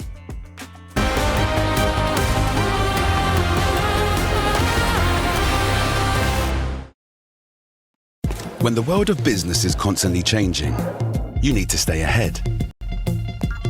So what about AI to generate new possibilities? Machine learning to predict what customers will like. Or expand your business by forecasting delivery routes with real-time data. With the power of the cloud, imagine how AWS can transform your business.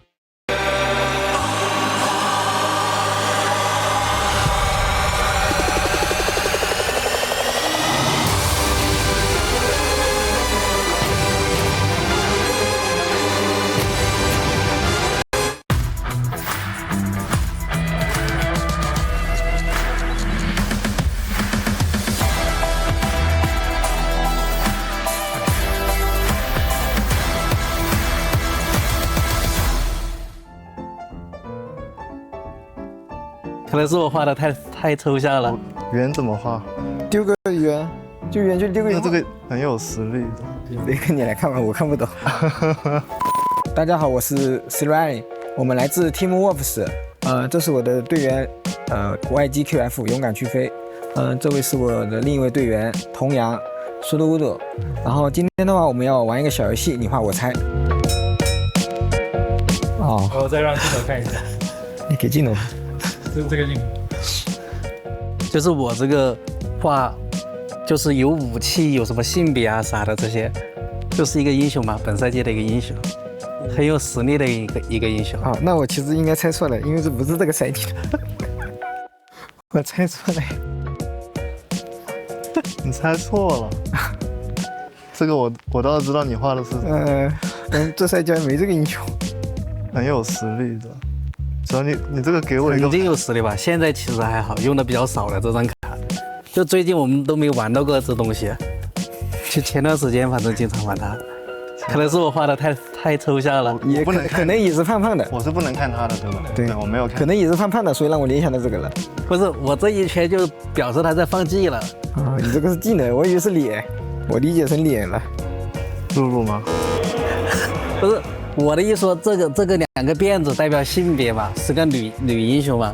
然后这两个拿的是大剑，就说明她是一个物理英雄，物理女性英雄。然后这一圈就技能呀、转呀，什么东西？那是啊，上面啦。哦，但你画的像，我现在看着像一张人脸酒桶，然后两个小辫子。眼睛那个独眼。你是看着像人脸，眼睛。我这个是画的辫子呀，我就没画其他部分啊。我这里看过去是两个眼睛，两个小辫子像酒桶。就我可能是我的问题，我没仔细看，我一眼看过去是酒桶的。不是我这个绘画水平是有问题。你这个如果是酒桶的话，我觉得你画的很好。你主要就画个眼睛。不是我这画的辫子呀，这是。我这里看过像眼睛，很像。给镜头看一下，很像眼睛，它这个。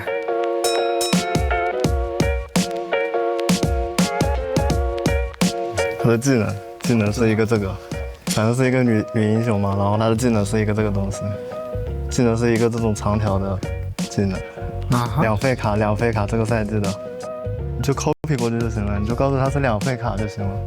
两费卡女英雄她的 R 是一个长条的。长条的技能，是我没玩过这赛季吗？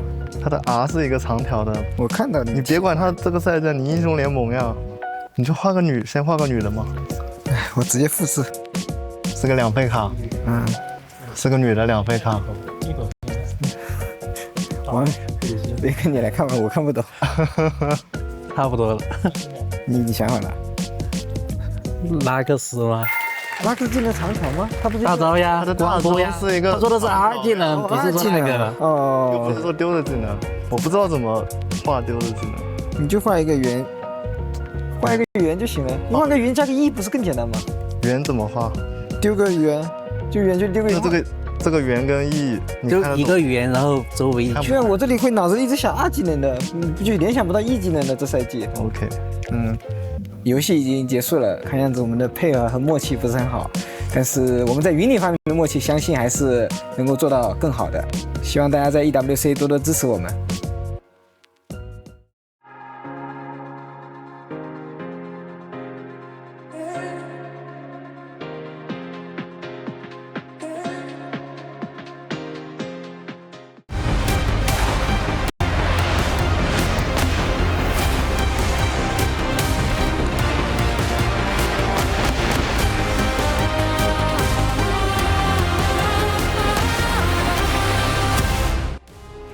Welcome back once more to Teamfight Tactics at the Esports World Cup at the SMB Esports Arena.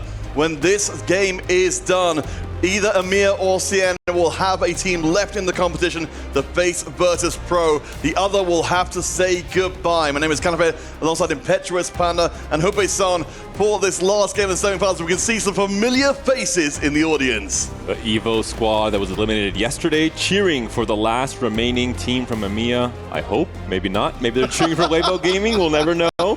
But all in all, I think the story of this series has been incredible variant when it comes to the prismatic augments that come in at 2-1. Both games back-to-back were in large part decided. And there thankfully, we go. It's been tuned down a little bit. Only 3 gold augments will be offered in this next game. Yeah, normally less variance, but of course full power here. And there's something interesting, mainly items and some different shenanigans that can obviously occur. Regarding heroes, it has been all over the world. One has been performing obviously amazing. LBTC playing a little timid this time, especially with the non-life there, with some possibilities. And Sao Pimin, I want to change his name. It will be Sac Pimin right now. Double hero Sac augments twice, making for what's our whisper here of Sac, maybe the best augment in the game. Is that true? Is that actually something you want to be on camera saying? And on in record? my personal 7-game sample size experience, yes. For most other players, maybe not. Well, let's talk about what could actually happen in this game, because finally we will be free of Prodigy. It cannot happen in this game. You know, just I guess to catch up people again who are coming late into this one and maybe haven't seen the other games, at the gold level, what are the really warping augments that could define a game? Treasure Hunt for reroll lines is insane. It scales your reroll to make it a stable stage 3 comp, but also a comp that can scale marvelously into the late game. And also solo leveling on 2-1 in particular, especially if you somehow have a GP start alongside it. It can be, I'm not going to say game winning, but definitely a very strong start for either of these two teams. Down long right now, finding a Katarina, still trying to hold on, has the Eon as a possibility, but not additional resources to start building upon it. Obviously, the units are not supporting it, so maybe thinking a little more about Zorks here, already finding the Lucian. The pair here of Kennen, also a good possibility, and we know this is comfort zone for him, trying to pair the Zork line and then trying to pivot out fast 8 or even go 9 and find the win. All right, so we've got our gold augments incoming. Again, we've got our 2 games directly between these teams right now, so let's see if anyone gets anything particularly spicy. Hard bargain, very difficult to use. You lose the possibility of picking something in Carousel, but gives you Gold Destiny, of course. No duplicator, so committing now to this line. You have a Mundo, and now you have a Mundo 2. We talked about this being a line that maybe you play for like a Swain. Usually 3 costs are the ones you would insta-duplicate and get a 2-star copy. Mundo performs at a 3.5 cost star level, I would say, so potentially an option to immediately duplicate the Mundo if you want to play for the win streak. I think Weibo and Tianlong talking to the rest of his teammates and seeing who wants to play for a win streak, who wants to play for maybe a bigger spike in stage 3. As we wait for the rest of the gold augments to come onto stream, or at least for us to go check them out, Hubert, let's kind of take the series as a whole so far. With game 1 and game 2 coming into this one, what we've learned over those 2 games, what do you think is the most important thing here as we got some aura farming from Opal? Yeah, normally, I mean, we know players obviously are a thing, but I think avoiding that bottom loss is most important. We seen Opal in the first game making it for that. That was supposed to be the player that is being griefed by the opponent. And if you manage to brawl your way out of the 8th place and even get a 6, get a 7, you're right now helping the team so much. So I think tempo play, if you will, strongest board every time and trying to preserve as much HP as possible, you're helping the team so much. So for Opal with aura farming, the idea behind this augment is you have to play high tempo, you have to preserve HP to some degree. You can't just free fall the entire game and hope your Zyra saves you, because you have to make it to 4-6. This is not 4-1. This is not a Crystal Gambit cash out on Wolves. You have to make it farther into the game. We're seeing a wandering trainer from Lides, and he has his choice. Which off-meta vertical line do you want to play? Is it Soul Fighters or is it Star Guardians?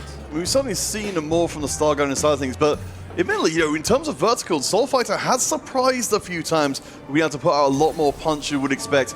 I mean, Hubei, from what you're saying, which would you feel like would be kind of best serving the squad? Yeah, I mean, Star Guardian is more easy to accomplish and to perform. Soul Fighter, you need a win too. Obviously, so many Storks players that would try to go for that economy and would prioritize. Very difficult to accomplish. So you only have one out if you play Soul Fighter. So I don't think that would be the option. Not enough tempo also, if you will, for the comp. So it should surely be a Star Guardian, unless they can surprise us and maybe go for the additional angle.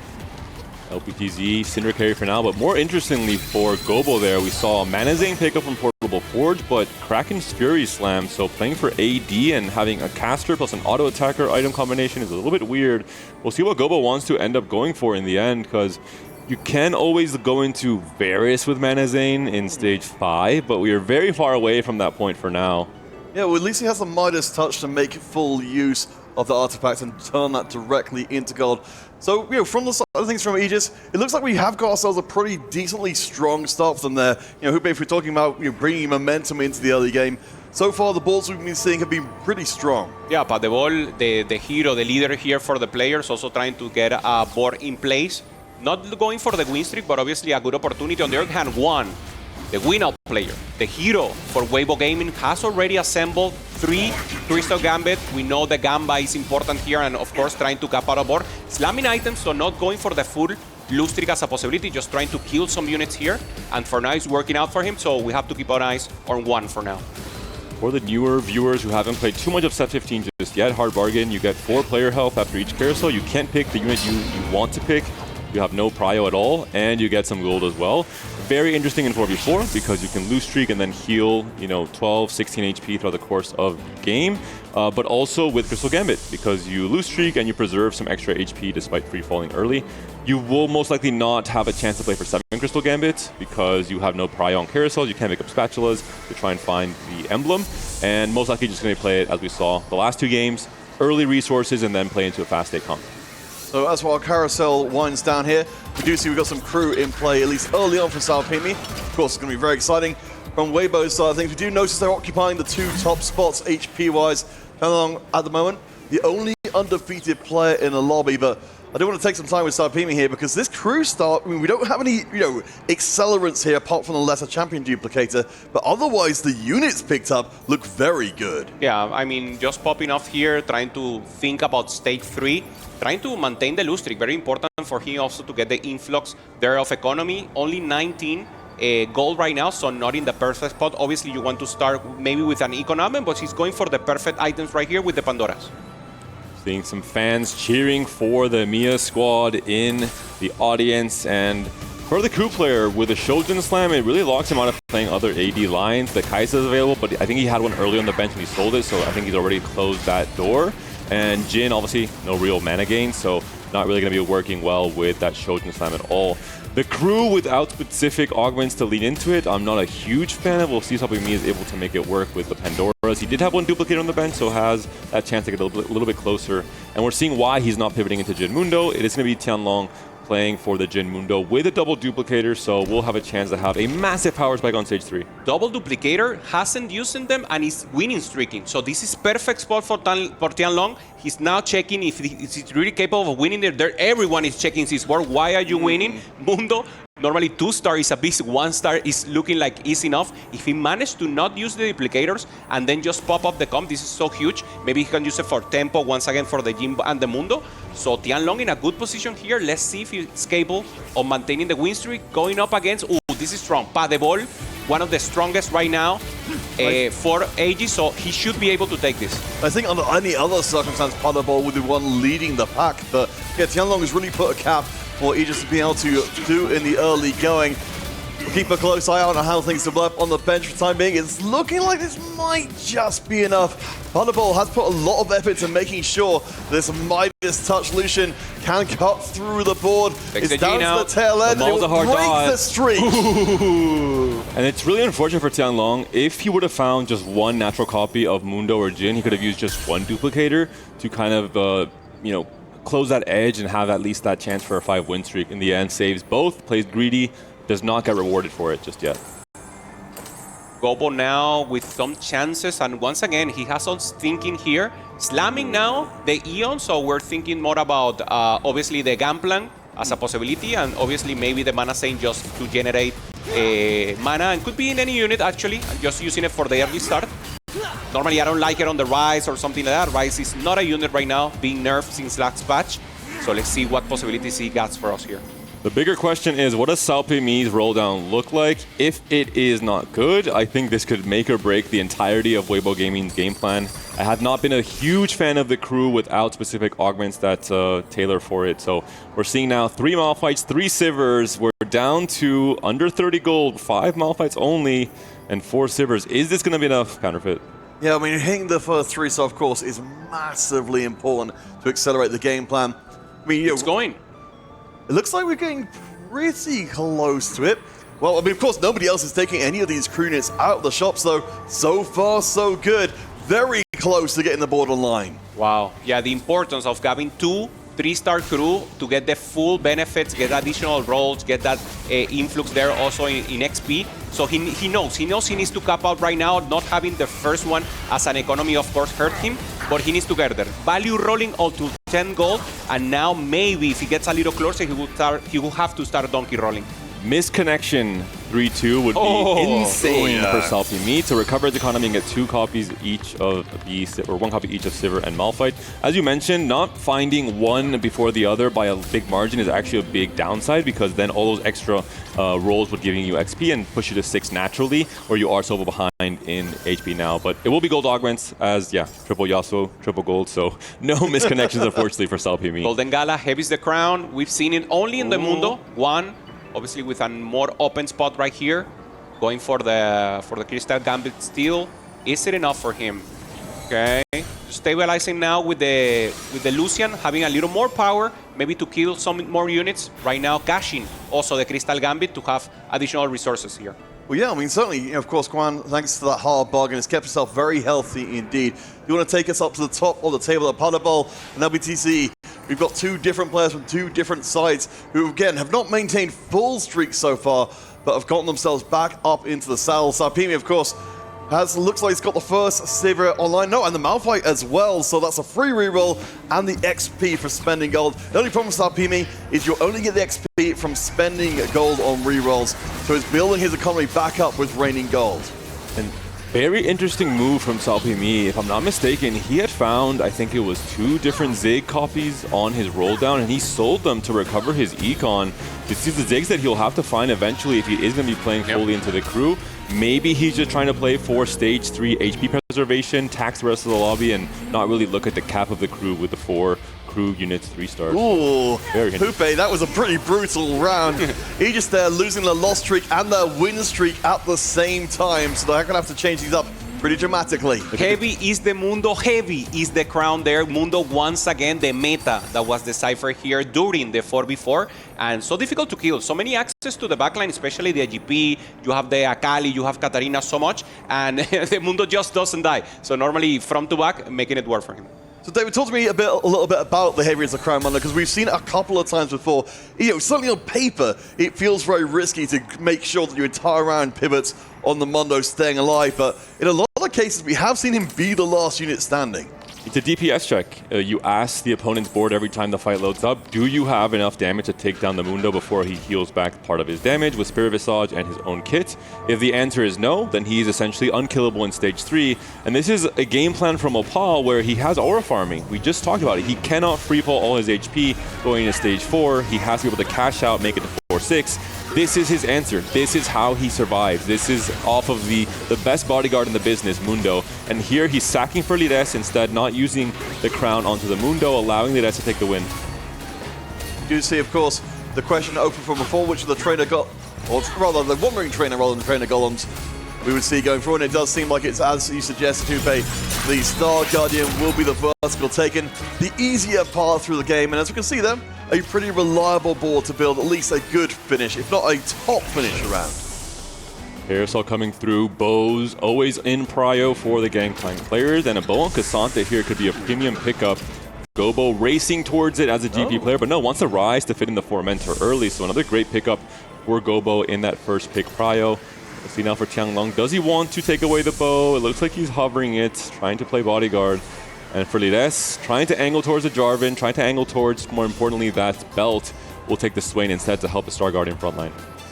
LBTC, AP Tempo, we haven't seen much about him, so just trying to pop off and get that additional board, having the possibility also to go Prodigy. We will have to check what will be the final angle, and here it is. Just trying to play good tempo for now. Star Guardian with the Prodigy line. I don't think he will contest this Star Guardian possibility, but of course, it could be a chance. And I do want to bring this into context here, that for Weibo, we've got 2 different win streaking players immediately after Aegis just dropped both their loss streak and their win streak as well. That's a lot of money that Aegis are not getting, that is being hoovered up here by Weibo in this incredibly important game. And LBTZ has taken a very unique augment we don't see very often, tiny team where you're only fielding 3 Star Guardians on your board. We're seeing, it seems like Lides is being hard targeted on his Star Guardian line. A lot of players from Weibo Gaming are using some of the Star Guardian units either as a tempo option, or in the case of LBTZ from a strong spot, I think he's maybe pivoting into it just to deny a lot of the key copies from Lides and try and doom his spot going forward. LBTC right now taking a huge win here, taking some HP against one, his team player. And teammate just trying to hold on. GP trying to farm a little more gold, but no, heavy is the crown once again here for the Mundo. So Gobot takes a huge hit. This does certainly put me in mind of what we saw from the Zac last time around in terms of sheer unkillability. We'll see if our players can work around it. LBTZ and Sapemi both keep their win streaks intact for now. Again, a huge amount of extra gold coming in for them if they can maintain those streaks. And we saw because Sapemi gets the free crew roll every round, we're seeing some small tech from Team AEGIS where they're immediately selling and buying 2 costs to try and put them back into that unit pool, a small min-max, to mess with Alpimi's free roll every round, because he's rolling every single turn essentially. Yeah, makes sense. Of course, Alpimi, as we said, far away from getting the additional power spike. He's stable now, but in the next few rounds, he will start losing. Of course, he needs everything. He needs directly the Shen, he needs an additional then 6. It's not enough for him. Going up against Heavy is the crown. This is front-to-back composition from the Zero, but I think the damage is just not enough. I want to kind of open up the question here for Apal. You know, we've already got the Heavy is the crown Mundo side of the question. Remembering, of course, we've got the aura farming Zyra. Long term, what's the game plan for Apal? Is all what he has right now just a temporary solution? I think so. I think he might be playing for the rare Ashe Juggernauts line with Zyra tying up Crystal Gambit, getting some extra resource procs. You can even play the Heavy as the crown itself on Ashe in the late game. If you think Mundo is a little bit too susceptible, depending on what you get. You play for 6 Juggernaut, you have the Duelist, of course, with the Udyr, and you can get 3 Crystal Gambit in with the Vi, the Ashe itself, and the Zyra that you'll get on 4-6. So for now, just trying to preserve HP to make it to that point, and going to be probably, as Opal has always been, the target griefer, holding a lot of those units on his way to level 8. Yeah, and preserving HP, doing it great, and of course, I mean, we haven't seen much of a player in this playstyle, being a strongest board, playing something different, Peter, and it's beautiful to see actually making it work, because you can be that style of player, and of course, drop out and just trying to be creative in a meta that doesn't allow it. Opal is doing it, and he's being, for me, the best brawler right now for the team. No, I think an absolute rock to build the team upon. David, what are you saying? The roll down for Guan is going to be important. The roll down for Potable, he looks like he will be delaying it for his 4-2 roll down. Sork seems to be the angle for Guan, but unfortunately he's missed the key carries. We're seeing the Star Guardian units being held, so very clearly an idea that they want to mess with Lides in particular from AEGIS, but great with the griefing. What about your own game plan for Guan? He's currently entering stage 4 with the lowest HP. He has not hit a single karma. Oh boy, I mean, he's got the hard bargain for a little bit more reliability, but yeah, it's not going to make up for everything. Up against Potable, we see what is versus what could have been. Right now, we've not transferred our items. Of course, we haven't found our karma, but Lucian has been doing an absolute shift for Potable. Yeah, and there's a trade-off. Potable stood still. He will be able to roll on 4-2, having to find many possibilities. So, one in a very difficult position could be able to win here. Of course, he rolled so much, but no, it's even close. Potable, full economy, winning against one. This is huge for AEGIS. And Potable rubbing his hands together, knowing that his opponent, his direct mirror match player, missed entirely on the roll down. Now he has a chance to high roll and find that's 4-2. We're seeing for Opal losing some health, but it's all about Potable's roll down now. Quick augment choice before the rest of Weibo can maybe roll before him and hold those karmas, and then the fight commences now. Karma? Already 1 karma found. If he hits a karma 2, this would be insane for AEGIS going forward, not even caring about holding Yumi's or Leona's, just thinking about his own game plan here, not trying to grief. He wants to become potentially the win-out player. Yeah, right now we see... what a high roll here from Potable. Well, I mean, he's certainly been able to track them. I mean, this is huge for Aegis right now. Though it's not by a large amount, they are also all towards the bottom of the table, so Potable should be able to step up. He certainly did that in the previous games. Keeps rolling and finds the Swain. This is exactly what he needed. Now he has tank, DPS check, tank check, everything good for him, good stuff. And now he can just preserve economy once again, go level 9, find the win, and he's in a good spot. HP also midterm, very good. Aegis, we have to recognize 4 of them are very low, so now they will need to step up. They're in good position to do so. Tianlong does have GP3, does have Teacher's Council, does have Spirit Link as well, so a really strong GP spot from Tianlong. He can potentially be the player to take over this stage 4.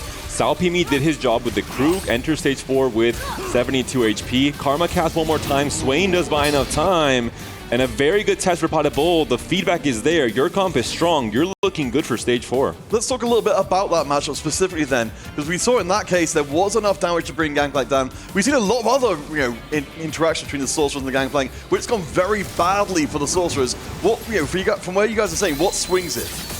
I mean, you have to lose the aggro in the exact moment, right? You want to even maintain the possibility of GP being in the same side of the carry of the enemy, get the solution, no? Get the access to the backline with the additional range that you get with stretchy arms. And maybe, of course, you need to avoid also your teammates. So a little chance and, of course, a little good positioning and communication makes the difference. Paul has rolled down in the end on 7, so not going for the Ashe game plan. Instead, just going to play for the Juggernauts for now, and we'll probably replace the Gnar with the Zyra once he catches out the aura farming. If he makes it, I mean, he's losing a lot of HP. We have to wait till 4-6 for that cash out to come through, and there are some scary players already in this stage for the side of Weibo Gaming that are looking to hunt down Lides and Opal in particular. Lides has been target griefed by LBTZ, who has so much HP to work with. We're seeing the board from Lides. Is it strong enough here with the backup dancers? There's going to be a little bit more power to kick it in there, but I mean, we've got the Jinx in place as well. Not one a unit we've seen a ton of. I don't think there's going to be enough damage to punch through the Mundo anytime soon, but in this case, we have, of course, got the backline being interjected. If you can get rid of the Kaiser, and actually, there is enough DPS, and the second that Mundo drops, the round is over. That is promising for Lides, even being griefed this hard. So huge, yeah. Even Jinx 1 still not a premium unit right now in the meta, having the possibility there to do crit damage and gain additional speed. So pretty good, and a huge win right now. Lides is very low in HP, he needs this one, and they need to send 1/8. Well, Paul's thinking if he maybe wants to TF as a dual carry with Zyra, but will be going for the cloak in the end instead, maybe believing in the possibility of finding the Kai'Sa 3, and knowing that if he's rolling on 7, he probably won't be able to find the TF2 to be the upgrade he needs to find a backline 5-cost carry comp. Yeah, and especially taking the Twisted Fate out of the equation for Salpimi as well, who has been working very hard to bring together 4 different crew units at the 3-star level, so still a little bit way off full power, but looking very strong. One round now for Opal to be able to use this Zyra that has been waiting, has been out of farming to play right now, finding the additional Kaisas here, so 2 away, 2 from the Mundo, and this variation that, of course, makes sense in his head, making the best out of the horizontal possibilities here with the Darius and additional traits, and of course the Kai'Sa. If he finds a 3-star, it could be an Osho, only 26 AP, 0 gold, difficult. Yeah, I mean, we're certainly looking at the right-hand side, we can see the 3 lowest players are AEGIS members right now. David, this is the decider game that sends one of these teams to the grand finals to face off against Virtus.pro. How optimistic are you feeling for Aegis right now? The Mundo 3 has to come in for Opal. It's a little bit too late. He's lost a lot of HP already. If the Mundo can survive here and win this fight against LBTZ, it's so crucial. If LBTZ can continue on 87 HP going into stage 5, that might be a make or break moment with the buffer that Weibo will have. It's so important for the Mundo to survive. The moment he goes down, the fight is over. The Jinx comes in. The healing is there from the Mundo. It's a 1v1 in the end. The Jinx cannot kill the Mundo. A pivotal win for Opal that might swing the things now in favor for Aegis, especially with the aura farming cash out coming through on 4-6.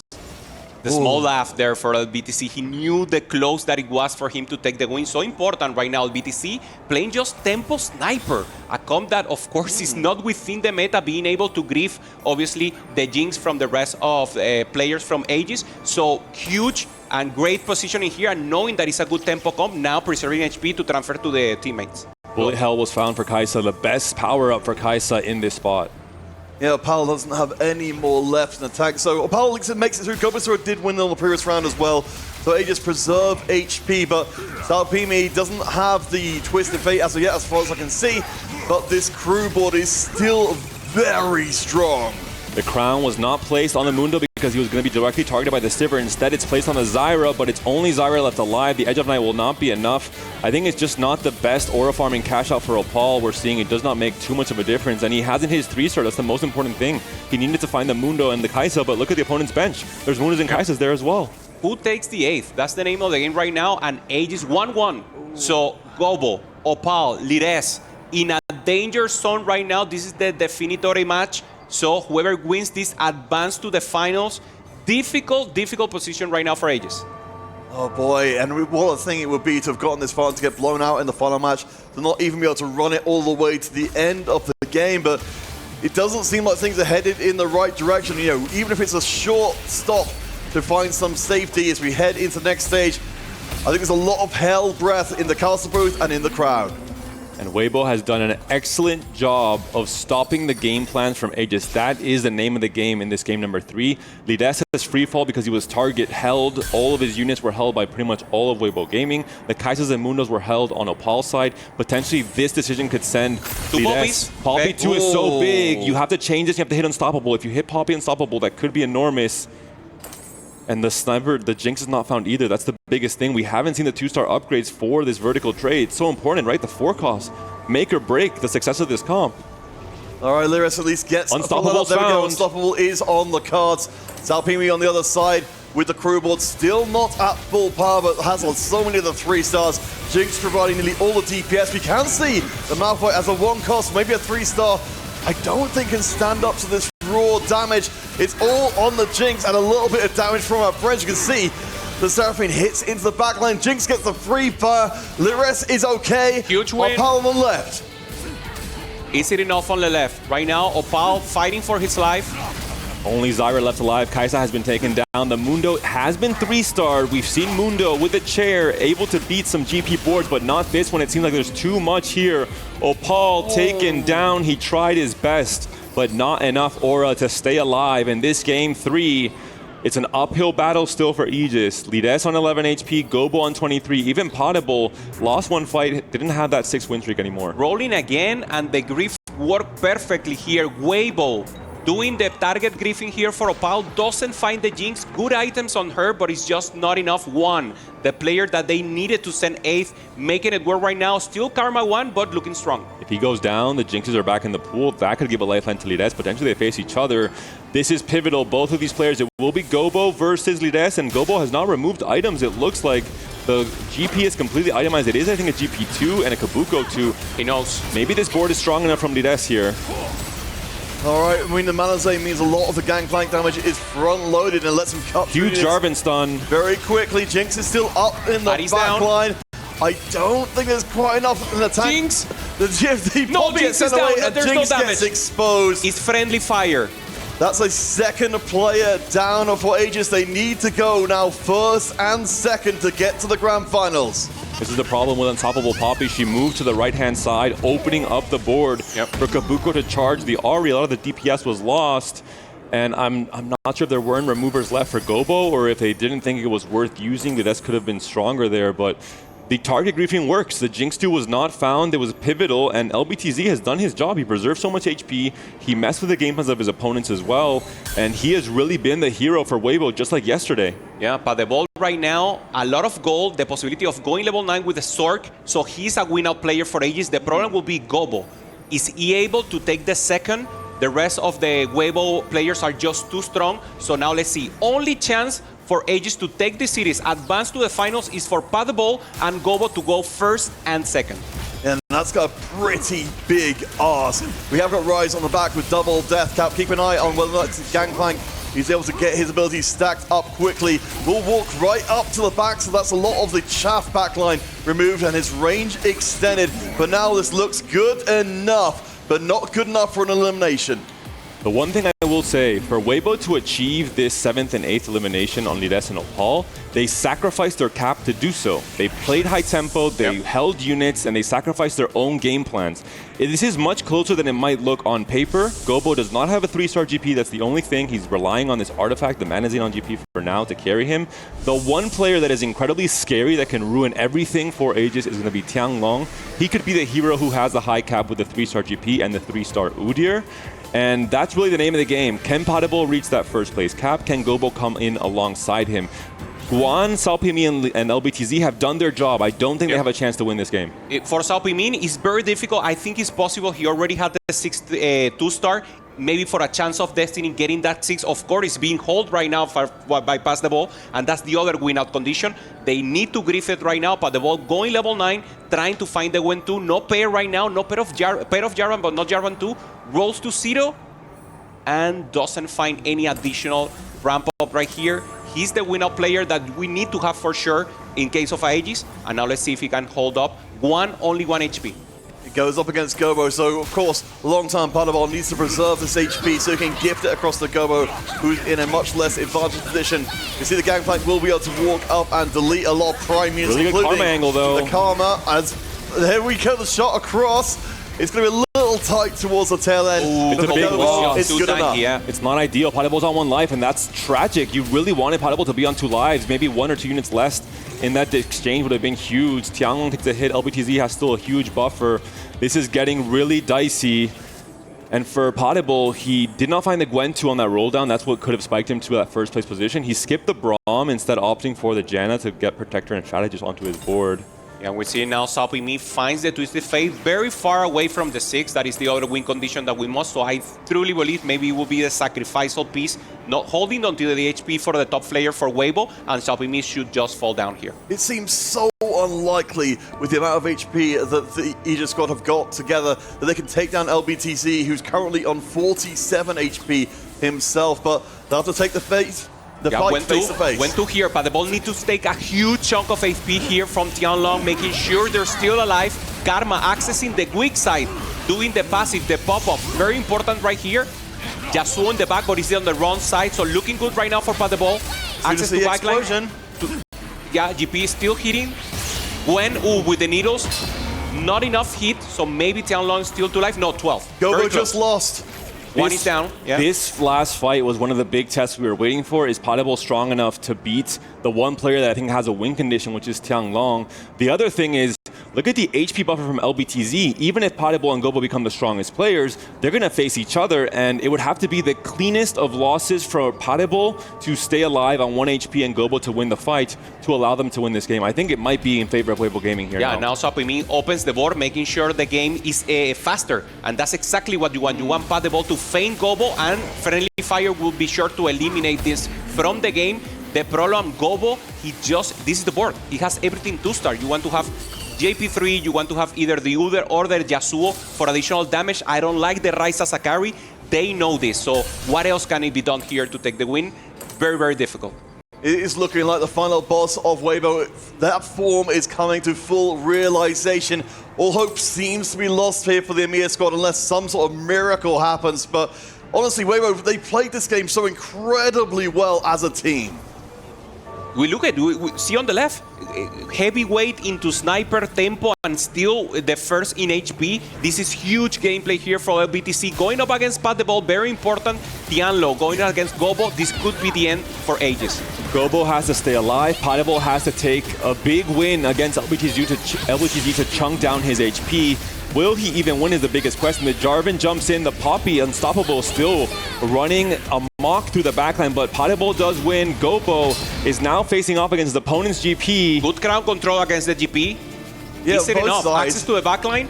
Ryze is down. There's not enough the GP's being targeted for Gobo. Yeah, I think that might be it. This is no scaling on the Gangplank, and that's done it!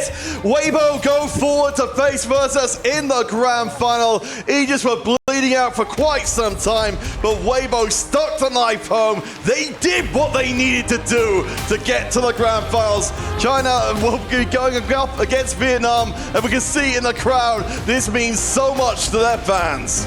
Small mistakes for AEGIS, excellent play, tempo vibes for Weibo Gaming, looking strong, looking amazing, huge teamwork, being called every time and now showing emotion. Salpimi